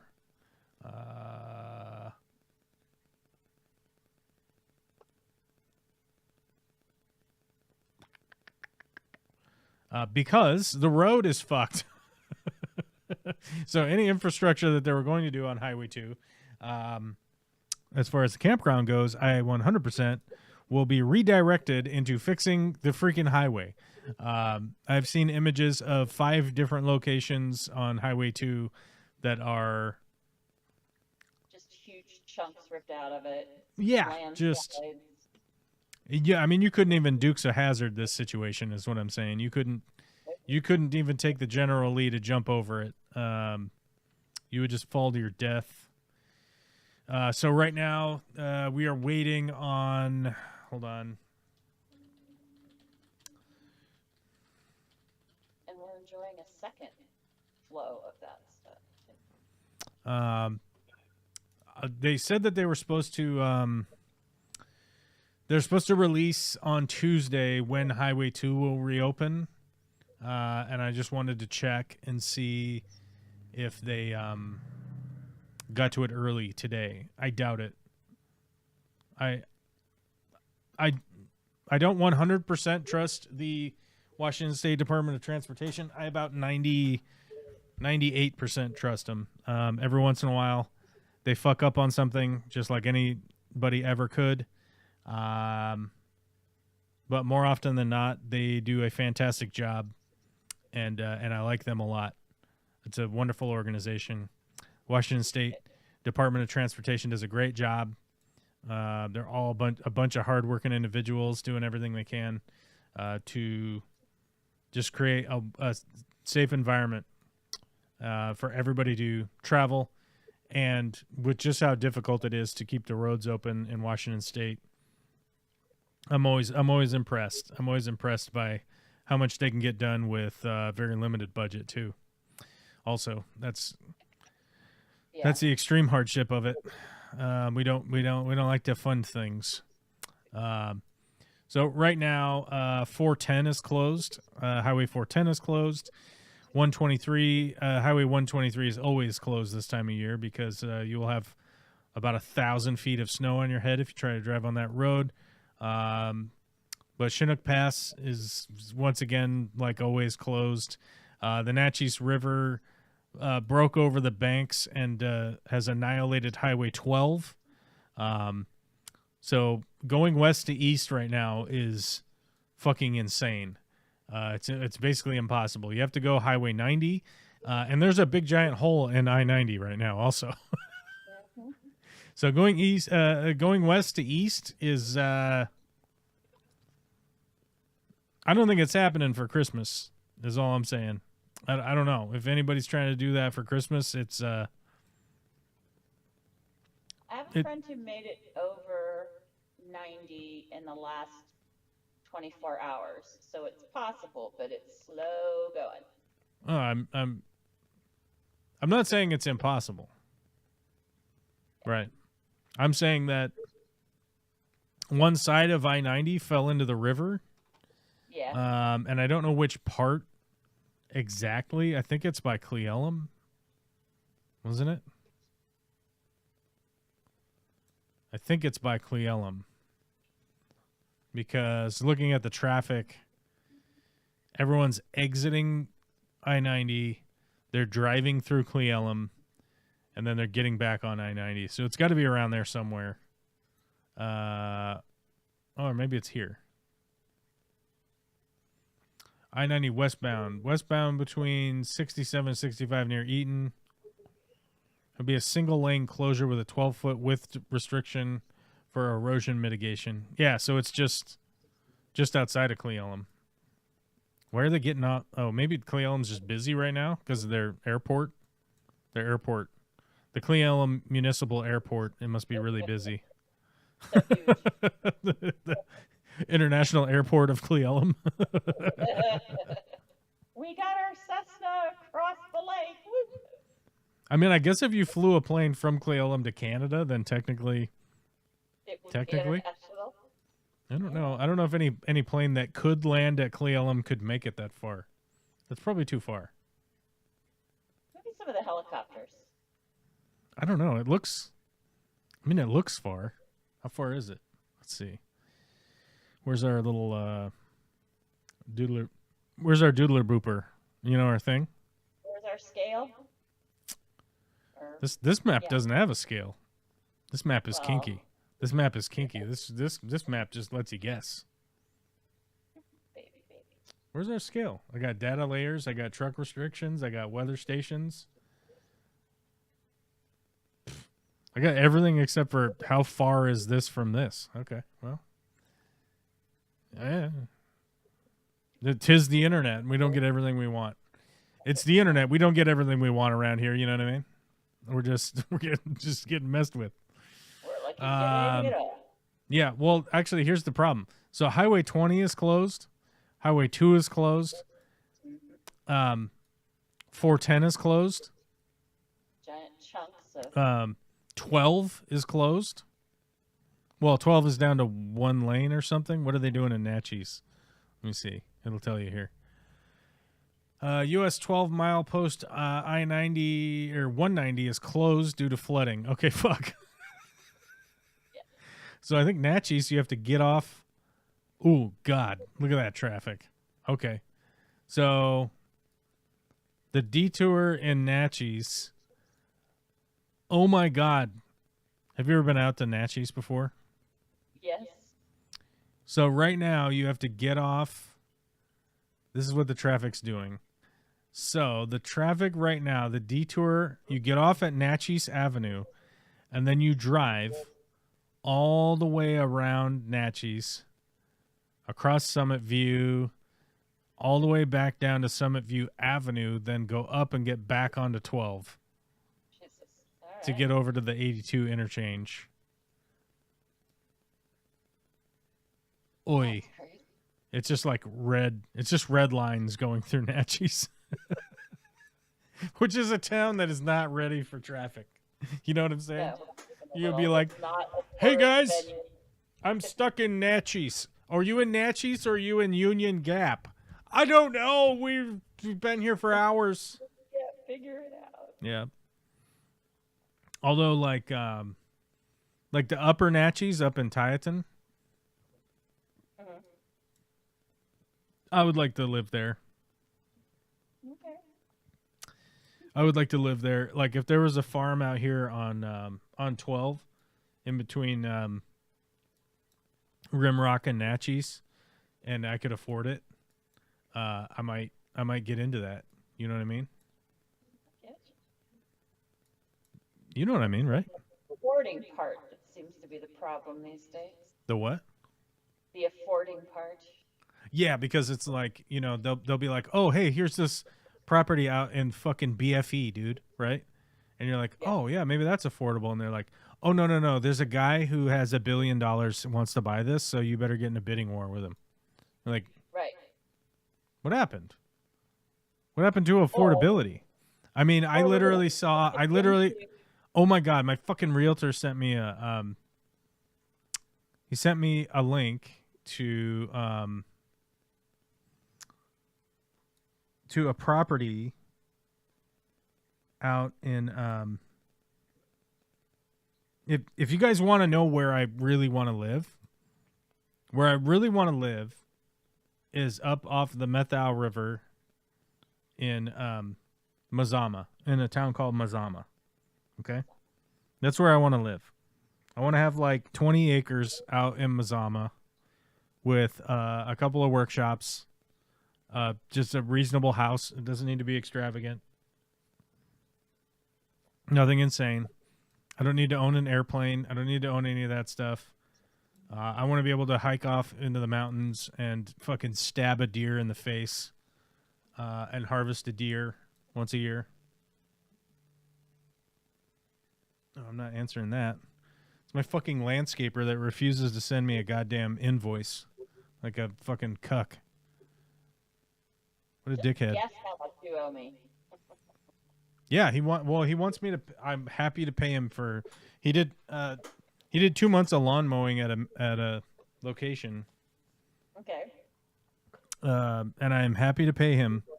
I'm like, send me the invoice so I can electronically pay you. And he's like, doesn't want to do that because he's like, my girlfriend knows how to do that. And I'm like, then get your girlfriend to send me the invoice and I will electronically pay it. And he's like, don't worry about it. I'll just do half price for cash. And I'm like, I cannot give you cash from my business account because I don't have a fucking receipt from you. You know?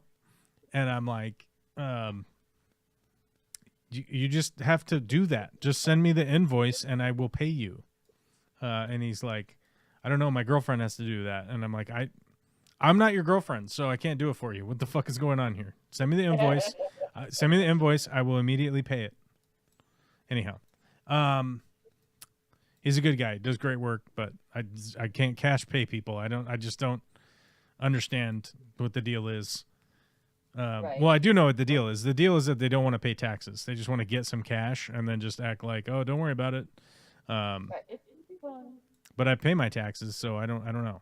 You know, just do it the legal way. It's fine. Now he's. Oh, I'm sure he's like texting me now.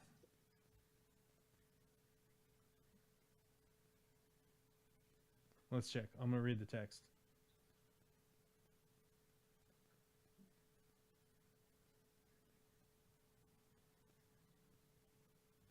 Oh. Power outage in progress.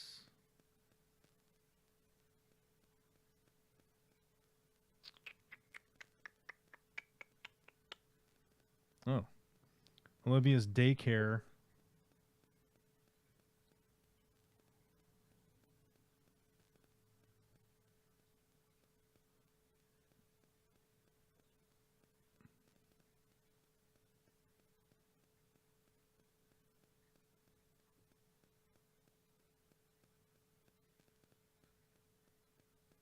Hold on a minute. How many phone...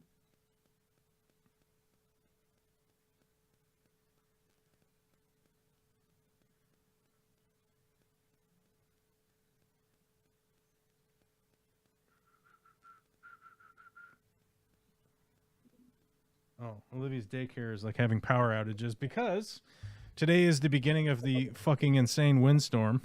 Yes. I don't know if it's gotten windy at your house yet, but the Oh yes. Yes. yeah. I've been because of my wind turbine, as you know, inside of my house it always sounds like a horror movie Yeah. during the windstorm, and we've been Oh, enjoying that's that right, for because the wind is blowing backwards. 24 hours now. So That's right, because the wind is blowing from the north, which is totally backwards. yep, Never do, it's going the wrong direction. Have you noticed that? I have. It's completely going the Oh. wrong direction. In my little bowl, of course, it swirls, so it spins that turbine around, and it adds that fun noise to the rest of the sound effects. Let's see what the the current. Yep, the current biggest wind gust near me is 62 so far. 62 miles an hour near me is the fastest it's gone already today. A wind advisory remains in effect for the lowlands through Monday night. A stronger system is expected to arrive later in the week, prompting additional warnings. Yay. Yeah, the current windsock reading near me is 62 so far, is the highest so far today. Yeah, I don't know that I have one close to me to check that. But it's I bet. 78% humidity, so everything's chilly and damp. Not quite cold enough to really want to start a fire, except everything's damp. So it's just like, ugh. You get that damp moist. Yes, How's the moist meter is high? Is what you're saying. does not like the moist meter. The moist meter is high. Yeah, where's the windsock? Where's the windsock? Must be an Oracle. Give me the fucking map, you dingus. Oh, sorry. I went to my local reading. We'll go, what? Show me what is it doing? Okay, currently it's saying the wind is going the opposite direction than it actually is. So that doesn't, whatever the fuck this is fucked. Get out of here. Get out of here. Go back. Go back. It won't go back. The website won't let me go back. Okay, there we go. Had me trapped for a second. All right, hold on. Wait. Is it this button? Oh, there we go. No. This one. Ooh.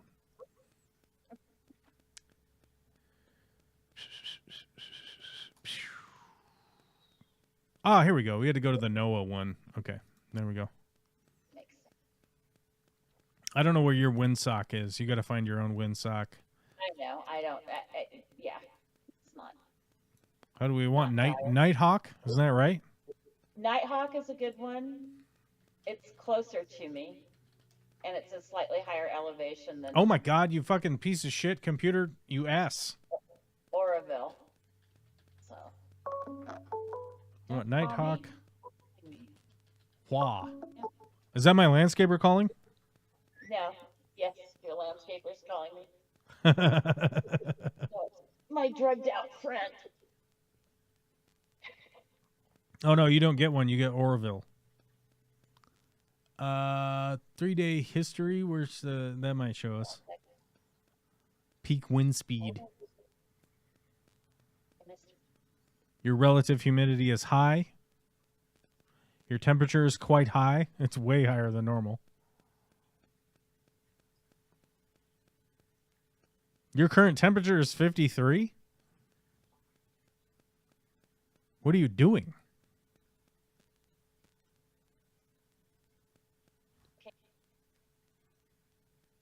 Oh, she's muted herself. She's talking on the phone. She's probably roasting hot dogs outside. It's so hot out at 53 degrees. It's 53. Yeah, it's crazy. I don't know what the hell's going on here. It's too fucking warm. Too hot. But the wind is blowing, so it's cold and damp. It's just right. confusing. Your gust is only gusted to 36 in Oroville. Oh, I know. We're a limp gust of wind. That's down in Oroville, though. Probably up where you're at. It's probably higher, but we don't have a reader. There's no reader up there. Nope. The best I got was Oroville. I couldn't get Nighthawk. Nighthawk would have better... Wait, how do you spell it? 100 feet. And it has a weather station, but apparently not a wind meter.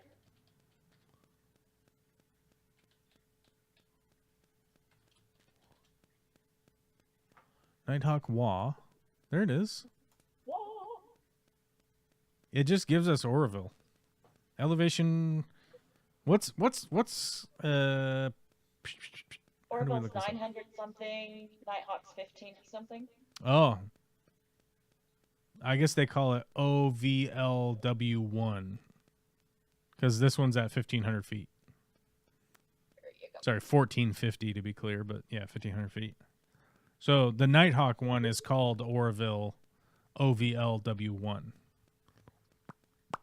Yeah. That is the Nighthawk location.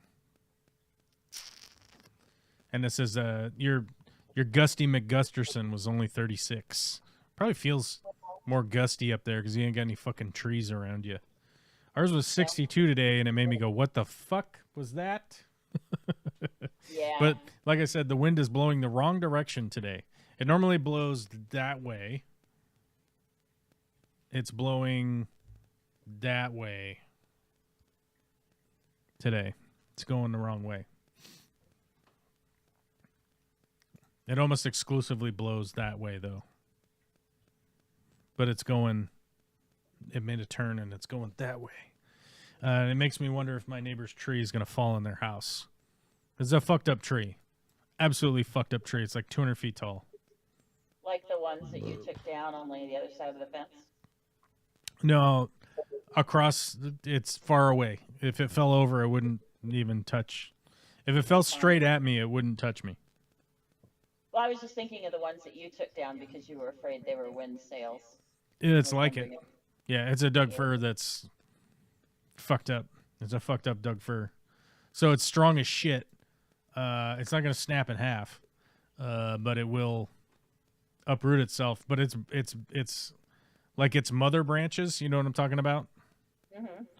Are breaking off and flying in the wind. Every year, a couple of the mother branches break off of it. Which is not good because they're like, their branches are like this big around.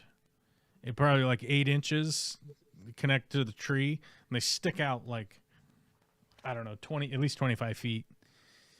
And they're really important for the survival of the tree, as you can expect, as you can sort of understand that, like, they're the big producers of the photosynthesis for the Doug fir, right? Like, the ability for it to photosynthesize comes from those big branches, the big branch, right? And it needs those big branches to survive. And when those branches start breaking off, it's almost always a sign that something is wrong with the tree. Like, it might not be diseased, but possibly like the roots are compromised in some way. Maybe grew into an area that's like too much clay or something. It's comprised of something.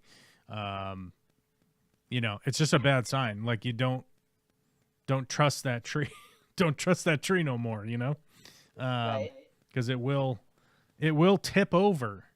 And if you've ever been up into the mountains like I have, you will see the Doug fir knocked over, right? You'll see them fall. They fall over all the time because they're just trees. They're not immortal beings like some hippy dippy fucks will try to tell you.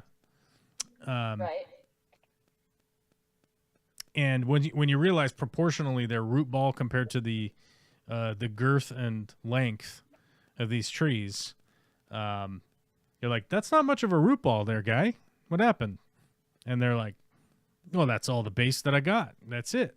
And I grew real big and real long. They're a real grower, not a shower kind of situation, right? And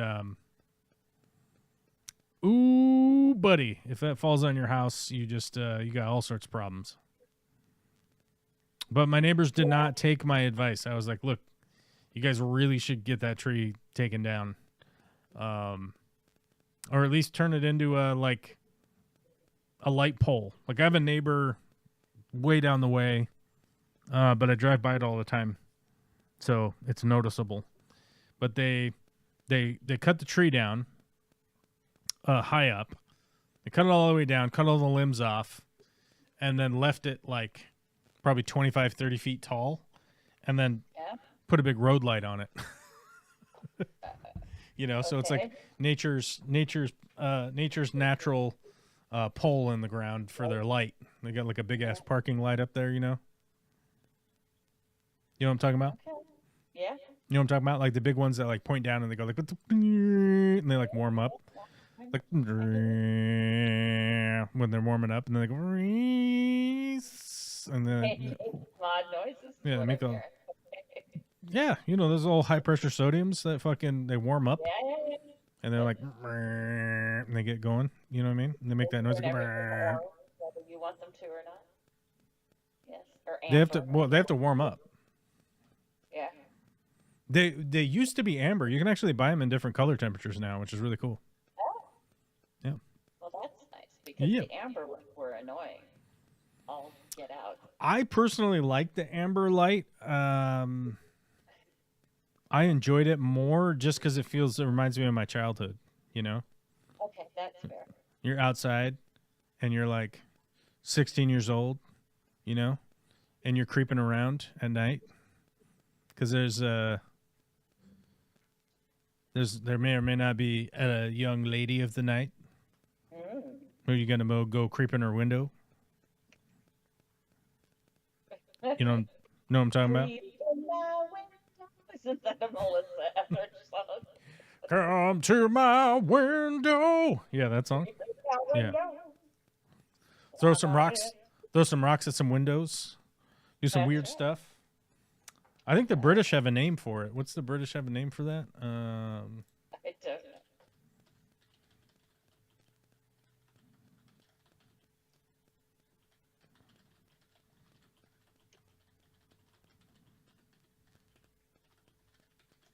There's a name for it.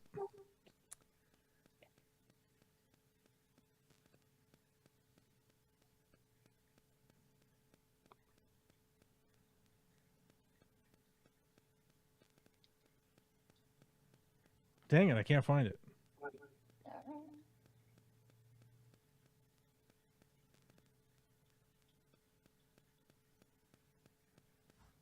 I hate to bring attention to it, but did you see the treat, truth, whatever the block you want to call his posts that Trump put out about Rob Reiner's death? Yeah, it's disgusting.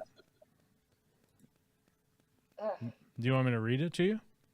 You don't need to read it to me, I've read it, but I don't understand in what world that was even conceivable to put out. Here's it has dementia at this point. here's what he truthed. Here's what he truthed on his tweet social, whatever the fuck it's called. Oh, and then he posted on Twitter, right?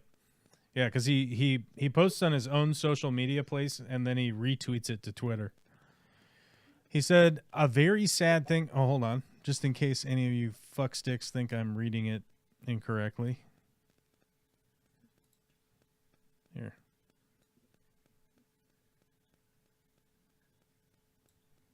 A very sad thing happened last night in Hollywood. Rob Reiner, a tortured and struggling but once a very talented movie director and comedy star, has passed away together with his wife Michelle. This is one reportedly due to the anger he caused others through his massive, unyielding, and incurable affliction with a mind-crippling disease known as Trump derangement syndrome, sometimes referred to as TDS. He was known to have driven people crazy by his raging obsession of President Donald J. Trump, with his obvious paranoia reaching new heights as the Trump administration surpassed all goals and expectations of greatness, and with the golden age of America upon us, perhaps like never before. May Rob and Michelle rest in peace. This is the absurd ramblings of a fucking madman. And by the way, to any of you fucking shitheels that I have pointed out time and time and time and time again, that the insane rhetoric from Trump, the people that are trying to say like, no, it's the left, it's the people on the left. This is case in point right here. First off, he's describing to you that two people, right, Rob Reiner and his wife, were murdered last night because of Trump derangement syndrome. And in fact, enraged a Trump fan so much to the point where they stabbed two people to death. Supposedly, this guy's Trump derangement drove someone else to murder them, right? It's like a direct threat from the president of the United States that if you have Trump derangement syndrome, one of Trump's fans will come stab you while you sleep. Yeah. Right? Neat. And then to also turn this into somehow a tortured and struggling movie director and comedy star. Yeah, Like, that somehow he was tortured not and as- struggling. Whatever, yeah. There's zero evidence that he was tortured or struggling. Not struggling at all. Just, in fact, got done putting out another movie, the Spinal Tap 2. I don't know if that has come out yet. Has it come out yet? I don't know. I don't think so. And reportedly, due to anger he caused others through his massive, unyielding, and incurable affliction with a mind-crippling disease known as Trump derangement syndrome. It's right here. Reportedly, due to the anger he caused others through his massive, unyielding, and incurable affliction with a mind-crippling disease known as Trump derangement syndrome. Mm-hmm. This is the president of the United States who is characterizing this murder of two people that because someone criticized him has led them to commit these murders, right? Right.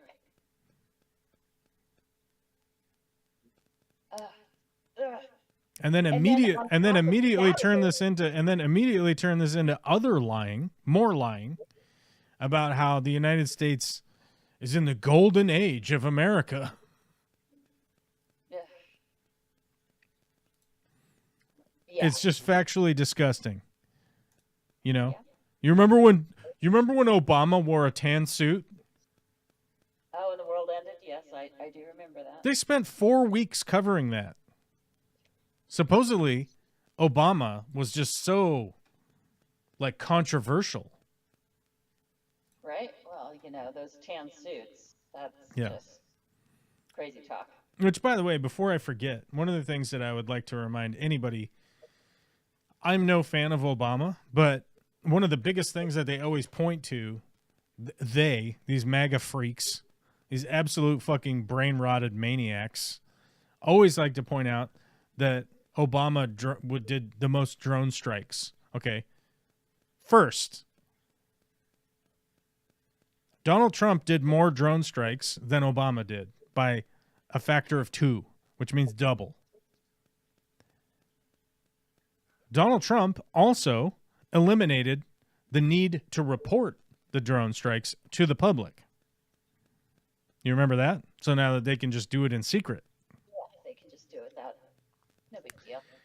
Nobody's looking. And the whole implementation of drones was coming online when Obama was president. So if you go from 0 drone strikes to something, it is, of course, an increase. And by the way, if you will recall, the reason for implementing the drone strike program was to keep soldiers out of danger. That was the whole reasoning behind it. Which, by the way, now with hindsight being 2020, it's clear and obvious that the reason for implementing drones is just to increase more murders worldwide. That's the whole reason to do it. That's the only reason to do it. Has nothing to do with like keeping your soldiers safe or any of that stuff. But that was the reason that the Democrats voted, oh yeah, let's do some drone strikes because guess what? We won't have to have our soldiers on the ground getting murdered. You know. That doesn't mean that it's good.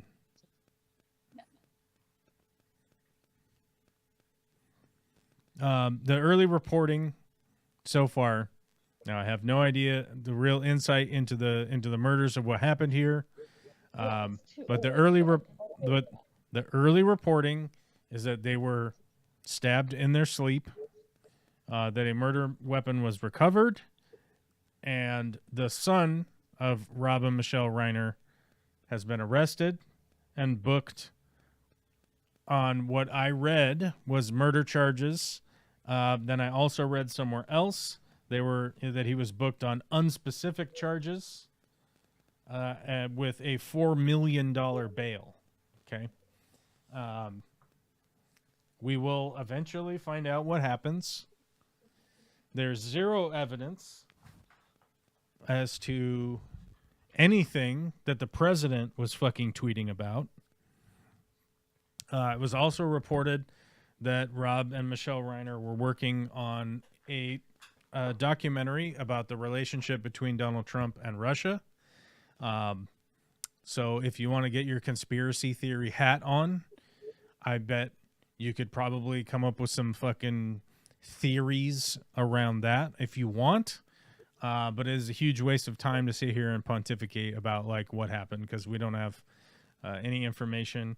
It's just obviously a tragedy. It's horrific that anybody would get murdered. I have a tendency to lean towards seeing the bright side of things sometimes. The silver lining, as it were, that Rob and Michelle Reiner lived a long life and were very successful in their lives. Although if you were to want some insight, I think it was like a decade ago. Oh, of course, my browser just fucking crashed. We got to reload. We got to reload YouTube Studio. There we go. I think if you wanted some insight as to what happened, I have a feeling that the space that you would want to start in is can't remember the name of it.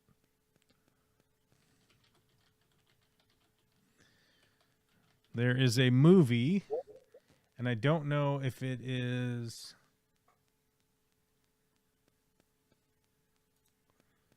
Yeah.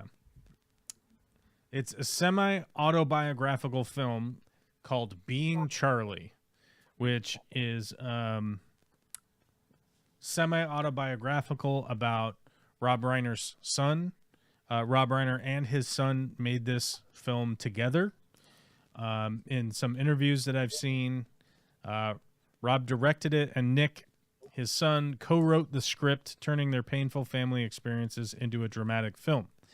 And my understanding is that the son, who is currently in jail, there's booked into jail with the $4 million bond, is Nick, the one that made this movie with his dad.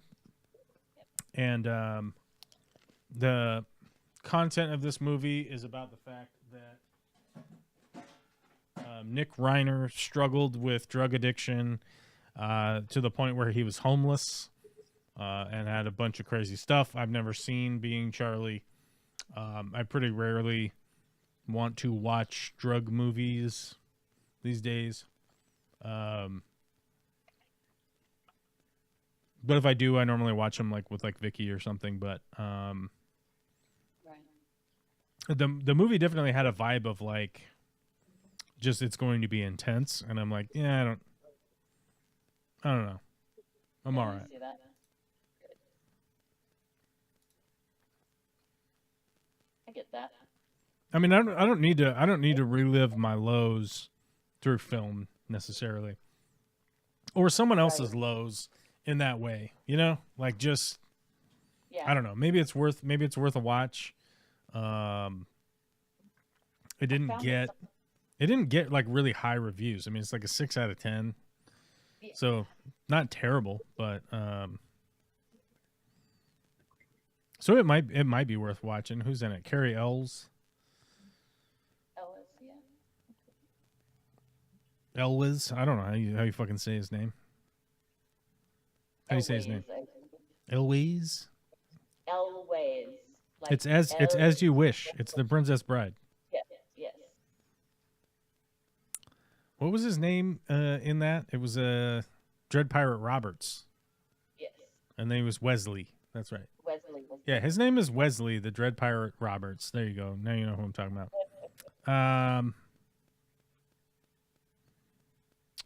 Common, Nick Robinson. A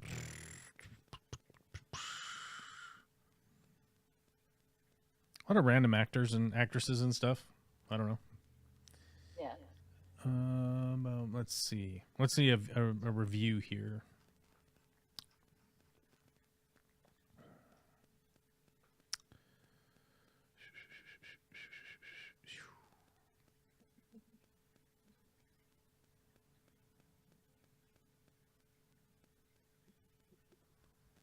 Well, that box office is terrible. That's not surprising, given it was fairly recent. It was right around COVID, wasn't it, that it came out? Nah, 2015. Oh, okay, never mind. I guess I missed it. I mean, it might have come out on a streamer or something around then, and it might have popped up on like a streaming service, you know. Yeah.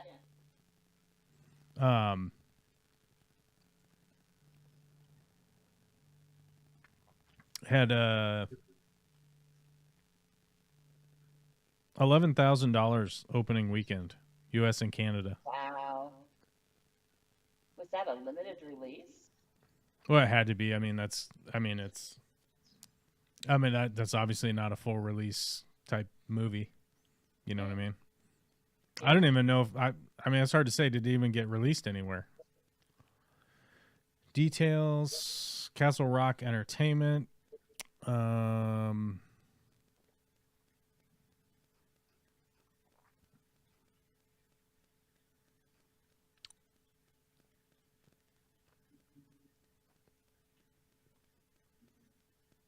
Let's see.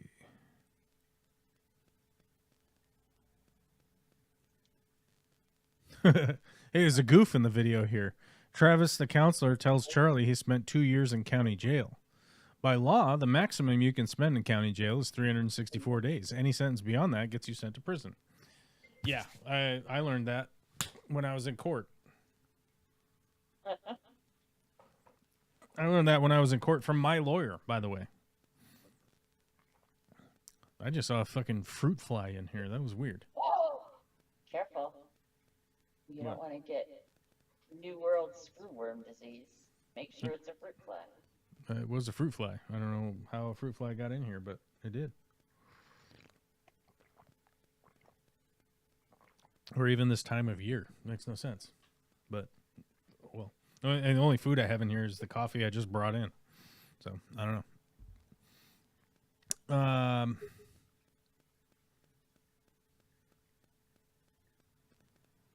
Yeah, I don't know. I mean, I would say that, like, I think the insight into the reason that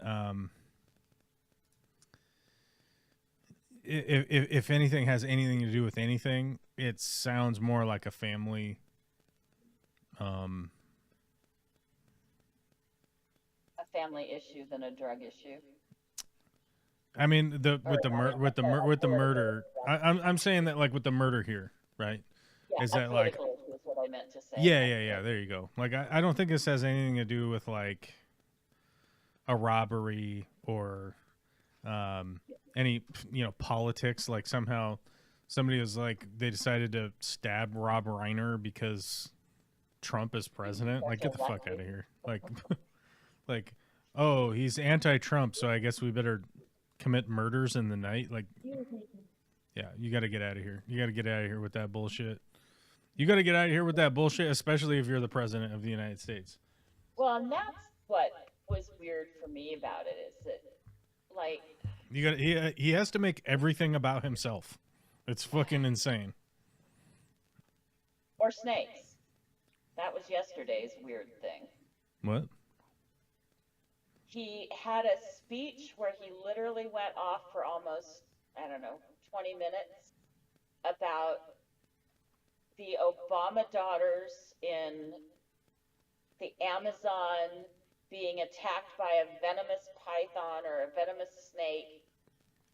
And he's in front of a press corps giving this at a Christmas event for the White House and just starts rattling off on this bullshit. And there's supposition that it's him trying to use the snake analogy story that he used during the political run, and he's just gotten it messed up in his mind through dementia.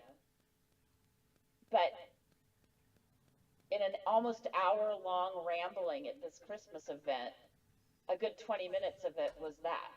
It was just bizarre. Right. Yeah, I mean, the bigger problem here is that He's losing his shit. I mean, whatever he had to begin with. like losing his shit. I mean, I've been talking about this for years now. Anybody that actually listens to his whole speech, you will realize that like he is out of his fucking mind. Yeah. Like, it's arguable that like 10 years ago when he started this whole fucking bullshit, which by the way, I would also like to point out to other people that are like, he was never a politician before. He ran for president in the year 2000. You fucking idiots. He's been political this whole time, and I've hated him the whole time. 1995, when 1985, I hated fucking Trump. He's a piece of shit then. He's a piece of shit now. It's never evolved into anything other than him just being a gigantic, steaming hot pile of shit. But he's out of his mind. Like, his mind is gone. It's completely gone. Right? And by whatever reason you want his mind to be gone, whatever, make up your own story. It doesn't matter to me. It's gone. Right? And it ain't coming back. That's the bigger issue, is that like his brain isn't going to rejuvenate at some point. And you realistically, you couldn't convince me that that guy is sober. I mean, ever. Right? The way that his White House staff has to absolutely bend over backwards to describe his work ethic, the fact that he never sleeps, right? He never sleeps. He only sleeps like 3 hours a day. That is fucked. Something is wrong with a person that only sleeps 3 hours a day. Right? Something is wrong. Something is aberrant. Something is abnormal if you only sleep 3 hours a day. If you supposedly are working all of the time. But he's watching TV all the time. How can he be doing both? He's also tweeting constantly. How could he be working if he's tweeting? Right? You'd be like, well, he's communicating with the American public. And it's like, he has hundreds of staff members to do that. Right?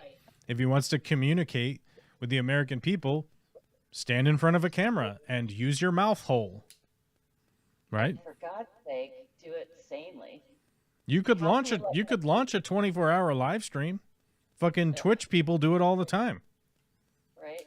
People on Twitch constantly do 24-hour live streamathons, is what they call them, right? Even to the point where they just go to sleep on stream because they have to go to sleep at some point. So they just leave the stream up, which is bizarre, but that's what they're doing. You could do it. 25-year-olds that live in California can do it. Right. 80-year-old presidents in the White House could fucking do it. But somehow he's supposed to like he works all the time. He's working super hard. Right? He never sleeps. He's always focused. He's super strong. And it's like, how could he be golfing? He'd be golfing around. Right? Now, is he working then? Oh, yes, he's doing deals on the golf course. There's no one around him. Who's he doing deals with? The imaginary people on the golf course? Is he FaceTiming people from the golf course?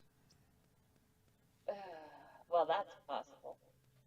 I mean, sure, that is possible, but you could probably also FaceTime people from your office if it was work-related, right? True. But the truth be told, like, he's not working all the time. He's fucking goofing off. I am of the opinion that there's no way that guy is sober, right? The absolute, like, rambling nonsense. The fact that you could go up on stage for a press release about how acetaminophen gives people autism, right? And not even know the word acetaminophen and just keep saying Tylenol over and over again, right? Like you're going to go in front of the cameras at the press conference and everything and not know what acetaminophen is, not ever have read that word, and then just start telling everybody about how Tylenol is giving people autism. I want to ask a question. I want to ask like an honest question of the people that watch this show, right? Like I'm not the president. I'm not even remotely being compensated for like doing this live stream. I go on rambling tangents all the time, right? True. When do I get lost in like incomprehensible psychobabble, right? As not the president. Let's keep in mind here, not the president. Like you brought up with me earlier about the beef and the beef coming across the border. And I'm like, the reason that is an issue to migrate cattle up from Mexico into the United States, which, by the way, happens all of the time, because guess where all of the slaughterhouses are? Mexico. All of the slaughterhouses are in the United States. States. I'm sorry, I got it backwards. Yeah, they bring them up here because that's where all the corn is. All the cornfields and the slaughterhouses are up here. So, as Witchy Cat knows, there's no slaughterhouse up on your mountain, but the cows come up there every year for what? All the free range, dry, dead grass they can eat. All the free food, right? Same thing with the cows down in Mexico. They're ranging them out there so they get all the free food. And then when it comes time to bring them up to the United States, they come up to the United States, they go to the feedlots that are attached to these slaughterhouses that are in the United States. They don't just carry the cows up here like on another cow, right? They load them up onto trucks and drive them up to Kansas, you know? Like that's what I'm saying. And so the big issue there is that because you bring those cows up so rapidly and they're not necessarily going through any kind of inspection that could really find out if they are bringing that fly up here or not, that's the concern. That's the concern because they don't want to spread the screwworm again, because the screwworm fucks with the American cows and then it spreads and then we have to spend money to try and send out the sterile flies, right? Now, I am not a cattle rancher. I do not slaughter cows. I do not even make any money off of the cattle industry, right? Now, I have never laid a claim to know everything about the cattle industry. If somebody wants to argue with me about something and they're like, hey, here's the thing. Oh, cool. I'll go look that up. Let me see what's going on. And like, oh, shit, you're right. But I never laid a claim as to like, oh, check out my absolute proficiency in knowing what is going on with the cattle industry, right? But once again, I am not the president of the United States. Right. There's like zero requirement for me to know anything about cows. Fair. As an American. It's not part of my profession. It's not part of my hobby. It's not part of anything.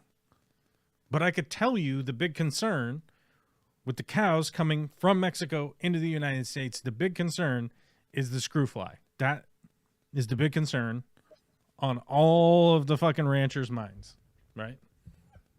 It has nothing to do with flooding the market. It has nothing to do with the price of cows. It's not going to change the price of cows because the price of cows is already built into the fact that a ton of the Mexican cows are going to come into the United States. Now, the Argentinian beef from a whole another continent is fundamentally a problem because that is a ton of beef that doesn't typically ever come to market in the United States unless it's a specific importer that is like importing some cut beef, right? So the big issue here is that they're going to import a shitload of cut beef that's already butchered. It's already been cut up. It's packed up into whatever shipping package they have, and it's going to be imported here and just dumped into the market, right? Yeah. What is essentially going to happen is that now you're going to bring the price of beef down without doing anything with our farmers or any of our, what you would like to refer to when you're standing around being fancy is the agricultural sector, right? That means none of the feedlots are getting any work. That means that none of the slaughterhouses are getting any work. None of the processing plants are getting any work. None of the shipping in the United States is getting any work. None of that stuff is all being brought online to do any of that. It's just a commodity being dropped into our market, right? Which means all of the beef and everything that was processed at a different dollar for the existing dollar right now, the dollar price per pound, right, is suddenly going to change. So all of those, all of the American processors and beef producers and whatnot, all of a sudden the commodity that they own is suddenly worth a whole bunch less than it was like a month ago, with nothing in the market changing, right? The only thing in the market changing is suddenly all of a sudden a bunch of supply from outside of the system. That's why this is all a problem. But, you know, shitheads like Besant want to go on to Fox News and say, well, they're driving the beef up here. This is a problem because immigrants are going to stay, right? It's that you drive the beef up here, and then all of a sudden, like, all these Mexican immigrants are here. They're here. They're going to buy all our houses, need all our beef, and use all our SNAP, and take all our jobs. My whole point for bringing any of that up is that, like, I'm not the president of the United States. I don't have a team, right? I don't have thousands of people working for me to organize and tell me all the stuff that's going on, and here's this report, and here's that report, and this is what's going on. Let's go do a press conference and talk about some of the things that some of the nuanced issues that may be causing problems for Americans writ whole, right? Like as a population. And also one of the big reasons that this whole situation is so categorically fucked is that Donald Trump lacks the facilities, the mental facilities that I have, right?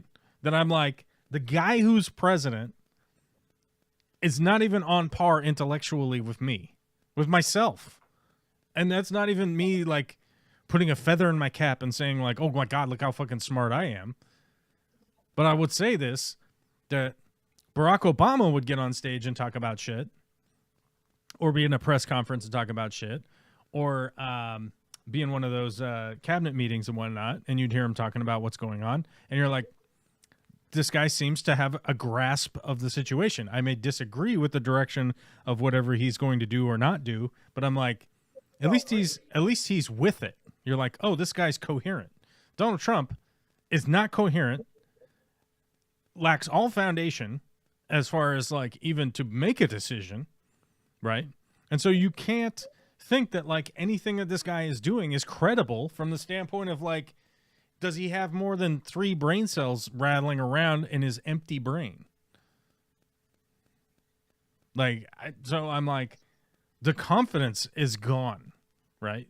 Like the fact that this guy obviously will stare at shiny baubles and objects that are handed to him, right? And then suddenly credit that person with being a genius or whatever because they gave him some gold, literal gold. Yeah. Right. And, yeah, so it ultimately just leads you into living in a state of absolute like hypervigilance all the time of being like, oh my God, what the fuck is happening now? Like, oh, we're just blowing up more boats in the ocean. Right.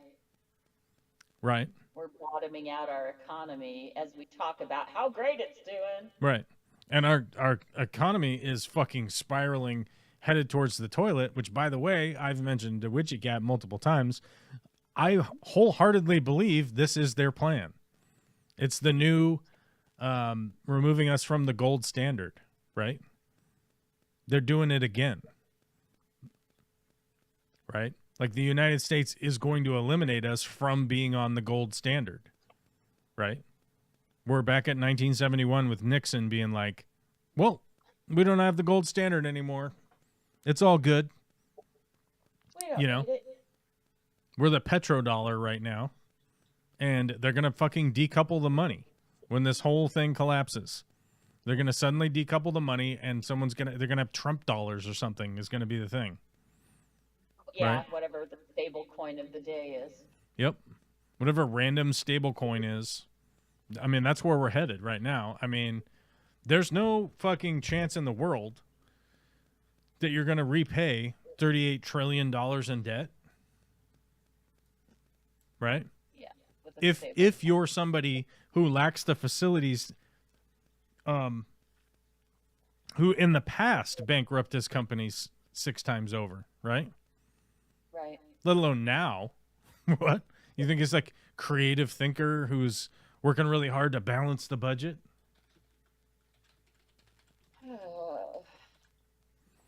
I think our debt clock is what? Is it 39 trillion now?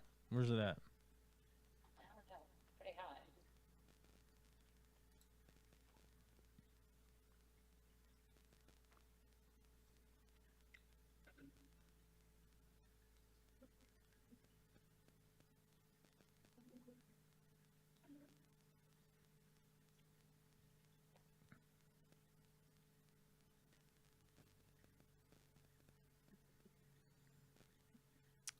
Supposedly, the published national debt is currently at $38.2 trillion, and it's going up.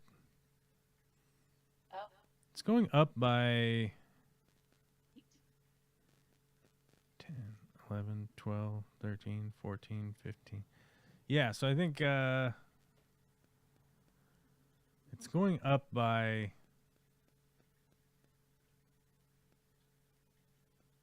2 million a second, I think. 1.8 million a second, I think that's what that's doing. Yeah,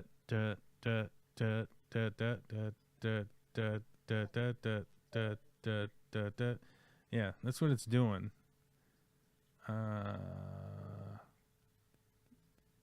Yeah, 1.2 And go ahead. 1.2. Yeah, like maybe 1.7, maybe 1.7 million a second.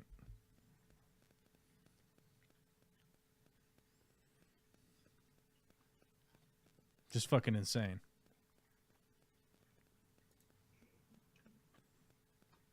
And, you talk about the constant hypervigilance, and Mhm. yet, like, how do we get through a day without, like, how deep do you have to bury your hand, your head, not your hand?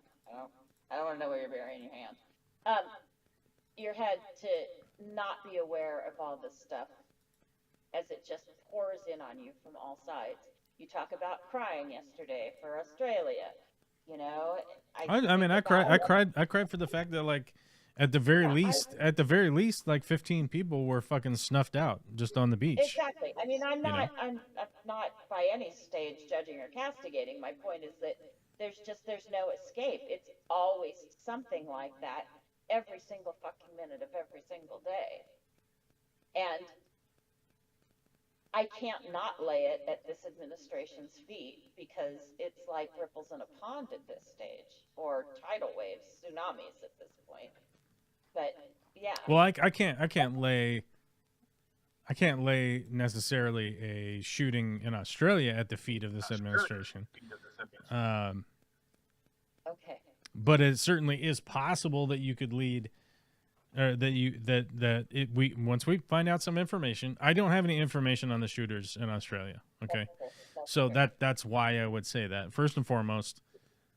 Breaking news, like commenting super hard on breaking news, you're never in a safe place, right? Because you're like, we don't know what happened. We're talking about Australia here, so it's like we are probably going to have a really good idea as to the motivations and what this was all about, and they're gonna do a full-throated investigation, is what I'm saying. Right. And there's gonna be a lot of information will come out. I'm just saying that, like, you can definitely lay at the feet of this administration a lot of other shit, like right. the over 80. I don't mean, is it 87?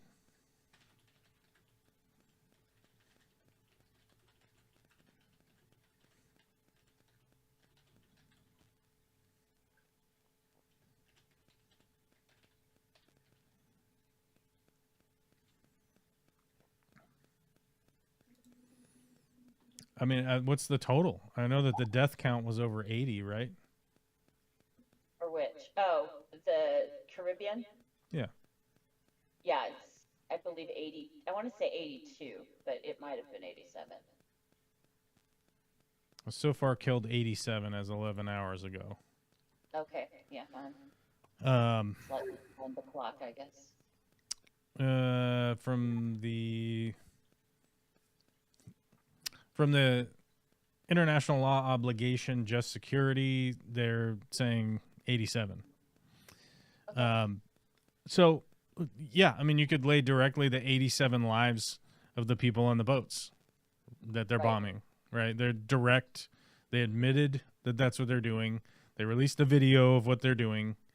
They are high-fiving each other and being super excited about it and telling you that it's great that they've murdered 87 people on these boats. Like, there's no other explanation of it because there's no evidence to the contrary as to, like, why you would need to launch fucking, I'm going to call them Tomahawk missiles, and somebody probably invariably is going to say, no, they were different bombs. Okay, fine. I'm calling them Tomahawk missiles. It's probably a different weapon system. Calm your fucking tits, you weirdos.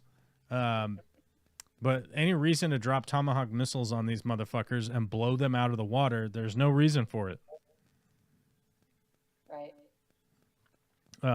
You could lay at the feet of this administration the fact that we have masked baboons running around in non-uniformed masked baboons kidnapping people off of the fucking streets. Which, by the way, one of the funniest stories with it. Hold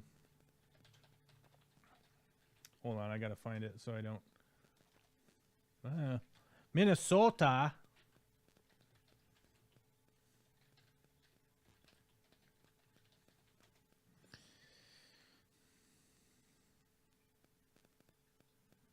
Yeah, 3 days ago in this is Minnesota, right? Let me double check. Here you go.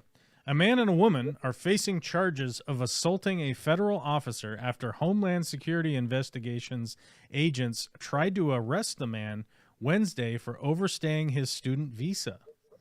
In an affidavit in support of the criminal complaint against Olu Wadimilola Oguluwa Bamigoboye. All right, I can't do these names. I don't know. A guy and a gal. FBI Special Agent Terry Getch writes that the HSI agents were inside an unmarked Ford Explorer SUV surveilling Bambigoye's Kia Optima, which was parked outside an apartment complex in Plymouth, Minnesota. Frazier, 23, pulled up next to the Kia in a Jeep SUV with Bambigoye, 24, in the front passenger seat. So the woman was driving, and the dude was in the passenger seat. When Bambigoye spotted the unmarked Explorer, he allegedly pulled a mask over his face and got out of the Jeep, which is weird. According to the FBI affidavit, the HSI, Homeland Security agents, walked up to the Jeep, displayed their badges, identified themselves as law enforcement officers, and told Bambigoye that they wanted to talk about his immigration status. Bambigoye then allegedly jumped into the Jeep's back seat and yelled at Frazier to drive away. One of the HSI agents got into the front seat of the Jeep in an effort to stop Frazier while Bambigoye tried to push him out, and a second agent tried to pull Bambigoye out of the back seat. Frazier allegedly put the vehicle into gear and drove off. The HSI agent was now being involuntarily carried in the Jeep as it drove, according to the FBI. The HSI agent tried to put the Jeep in park, but Frazier, the woman driver, continually pushed his hand away, allegedly threatened to crash the car, and said that they were taking him to a police station. The agent, who's assigned to another HSI office is in Minnesota on temporary detail for an operation, is unfamiliar with the Twin Cities, did not know where they were going, and was in fear that he was being abducted. From the backseat, Bombagoye called 911, a detail confirmed in an incident report from the Plymouth Police Department. HSI agents pursued the Jeep from close behind with their lights and siren on, at one point inadvertently hitting it from behind in the snow.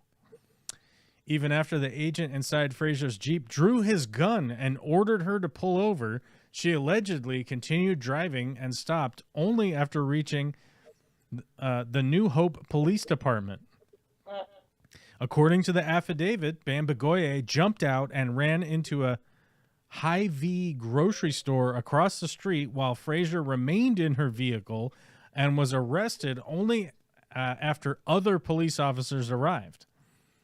Another HSI agent chased Bombagoye into the Hy-Vee, where a police officer found him in the back of the store, pulled out a taser, and ordered Bombagoye to get on the ground. When Bombagoye allegedly refused, the HSI agent took Bombagoye to the ground and arrested him. Both are being held in the Sherburne County Jail, where most federal defendants in the Twin Cities are held while in pre-trial detention. Fraser declined to speak to investigators. In an interview with authorities, Bombagoye allegedly denied that the agents showed their badges, but admitted telling Fraser to drive away. According to the affidavit, Bombagoye also said that he had PTSD from being kidnapped in his native Nigeria. So the truth is somewhere in the middle here, right? Yeah. Now, what we do know is that the HSI agents failed to arrest somebody because I would say the highly likely reason is that these people are untrained, absolute buffoons, operating outside of typical law practices. It sounds to me like they were on assignment to observe and find this person and then decided to go, we're going to go get him. We're just going to go get him, guys. Come on, let's go get him. There's only 2 people to apprehend 2 suspects, which, by the way, is fully, like, I don't think that there's a single fucking police department in the world that says go 1 criminal to 1 police officer ratio is good, right? Yeah. Unless there is a violent crime happening and you got to jump in to try and stop a violent crime, which clearly in HSI statements here was not happening. None of that was happening. Although it was strange that somebody would put a mask on their face, but it is Minnesota and it's fucking wintertime. And the guy's from Nigeria, so would probably guess that he put a ski mask on his face to keep his face warm if I was just be speculating here, guys. Yeah.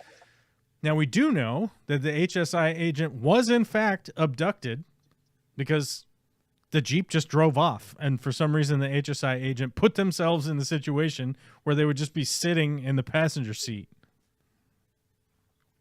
And this whole story here, even if you try to squint and look at it through, like, the most favorable lens possible, that, like, oh, yeah, obviously we have to deport these dangerous criminals and we should definitely be going about it. And it's illegal to overstay your visa, which means, A, you need to deport fucking Elon Musk immediately. B, if these people are supposedly so dangerous, yet couldn't be subdued by an officer with fucking guns, right? Right. An armed police officer. These people were so dangerous they couldn't be subdued by an armed man, right? If you're like, oh yeah, look at that. They said they were driving to the police. They called 911 from the back seat because they thought that they were being abducted by fucking random whites, essentially, right? Yep. Which, by the way, HHS has told people to be aware of that. That right. People are disguising themselves. So, you yeah, know. Because these people are operating so outside of the realm of any of the laws in the United States on how you're supposed to operate as any kind of police or authority. Like, you need to be easily identified. You need to be recognizable. Why you would show up 2 to 2? Why would you do that is fucking stupid. Supposedly we're supposed to be we have allocated $190 billion for these fucking clowns to do this clown-like operation. What's that? We can't afford identifying badges. Well, it's just, why can't we identify actual uniforms for these people or actual vehicles? It's like, well, he was in a Ford Explorer type SUV, right?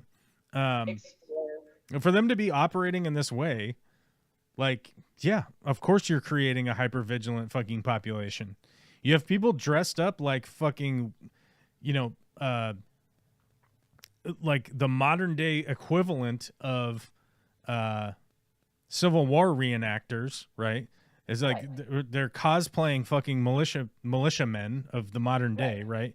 They have random shit that they bought off of fucking Amazon. These guys are showing up with their own weapons from home. They don't even have like fucking service revolvers or anything. And then to expect them to operate in any way with zero fucking training, and then for the average person to just be like, oh yeah, okay, so anybody who's just wearing around a plate carrier that they bought off of Amazon, which by the way, we are an Amazon affiliate around here. Maybe I should look up a plate carrier for you. Hey, maybe we can find a vibrating plate carrier. We can stimulate nipples. Everybody's got those. We could stimulate nipples. We're always stimulating nipples. Look at us. Nipple stimulators here. We got to hold on. Let's see if we can't find a good tactical outdoor vest. Or nipple stimulation. Oh, here you go. You too, for $89.95, could buy a random tactical vest off of Amazon through our Amazon affiliate link. And then you could wear it on Halloween night to go trick-or-treating and play a fucking Homeland Security officer from some shit that you bought off of Amazon. Because I've seen these guys in fucking blue jeans. One of the guys had blue jeans, Converse, and a fucking tactical vest on with a t-shirt underneath it. There was a maroon t-shirt, blue jeans, and black and white Converse with a sidearm and a plate carrier that looked just like this one. And he was supposedly cosplaying a fucking Homeland Security officer, ICE officer, right? And it's factually fucking insane that this is how they're operating with the biggest budget in the world, right? And then you're going like, well, nobody's taking this shit seriously. And you're like, you aren't taking this shit seriously. The woman behind the wheel driving frantically to the police station with a gun on her was taking it seriously. Yeah, she was taking it seriously. She was like, I need actual fucking officers to get involved. We need actual officers here right now. Yeah, and then, by the way, they're supposedly like charging these people with kidnapping and shit, doing the exact same thing that the ICE officers are doing, just driving off of people. And you're like, okay, you're going to create a hyper-vigilant environment, and then invariably people are going to start getting hurt. It's fucked. It's not good. Yeah. It's really not good. You shouldn't waste your time cosplaying. Oh, fuck, I lost my vibrator. Fucking I lost my tab with the vibrator. I was gonna be so slick. No slicky for you. No tricky for you. It was gonna be so slick that I was gonna have a link for it. We should get an expensive one. Where's an expensive one? Was it the rabbit? Was the rabbit super expensive? The rabbit is usually pretty pricey because it's so popular, and it's a name brand, so to speak. The rabbit. We should look it up. Is it a name brand? Who makes it? What's the name? Is it a Doc Johnson? I don't even know. I feel like it's something I should know. I mean, I'm like, wait. This should be like a professional thing for me. I should know this. Yeah, I feel like I should know, but I don't. Then again, it could just be like not taking up space in my brain anymore. Because as things come in, like stuff falls out the back, right? Is that how that works? Isn't that how that works? Sure. Sorry. I think that's how brains work, right? Oh, it's a whole company Is it? called the Rabbit Collection, the Rabbit Company. They make a whole collection of vibrators called the Rabbit. So it is its own brand. Oh, let's see if we can't find the brand name one. $159 for the classic from their website. Jesus. That better be a damn good vibrator. Wow. Sorry. I don't know. I can't find it. Here, I'll- Can't find the company. I want to find the company so I can find their webpage, but you can't find it on Amazon. The Rabbit Company is the name of the website. RabbitCompany.com. I believe you. I was trying to find it on Amazon. Oh, I know. I'm in a whole weird Amazon search. All right. These guys are gonna pop up some recommended stuff for me, Whether I want it or not. whether I want it or not. They'll be like recommended by your search history. Oh, here you go. You guys could just buy. Here you go. Here you go. You guys could buy this rabbit costume. And then toss a tactical vest over it. Whoops! I accidentally added it to my cart. Vicky's gonna be all, what? What? Do you want me to cosplay as the Cheshire Rabbit? Like, no. No, I don't. But somebody out there is into it. Yep, that's right. And I'm going to find out if one of them's my viewers. There you go. You could go buy a sexy Cheshire Cat outfit for Halloween, especially if you're a boy. All right, it's 4:51. We got to go. Special thanks to our super chatter of the day, Witchy Cat, who's on the line. Thank you very much. And Witchy Cat gifted 5 memberships. And so that means we're at, who the fuck knows how many members? I don't know. I looked it up the other day, and I've completely, they changed the control panel again on YouTube. It's clearly the most important thing is to just move all of the buttons around. So we have to go here and then make a squinty face. Memberships is down here now. Total members, well, 37. That's what we got up there. Look, 37. Yeah, they've changed this whole thing. It all looks different than it did the other day. It's the most important thing that YouTube does is just completely change around the control panel so that everyone is fucking confused. You know what I mean? Like, it's good. It's good. Way to go, YouTube. Don't fix any of your functional problems. Just change all of the control panels and stuff. See, I have to go because I'm totally just lounged out now. I'm about to drop off the screen. I'm going to be way down here. I'm going to be way down here slouching like a son of a gun. Forehead and hair. Yeah, you guys good? I'm fucking getting deep. Get deep in my chair. I'm gonna have to go full recline soon. I'm gonna be deep in the reclination.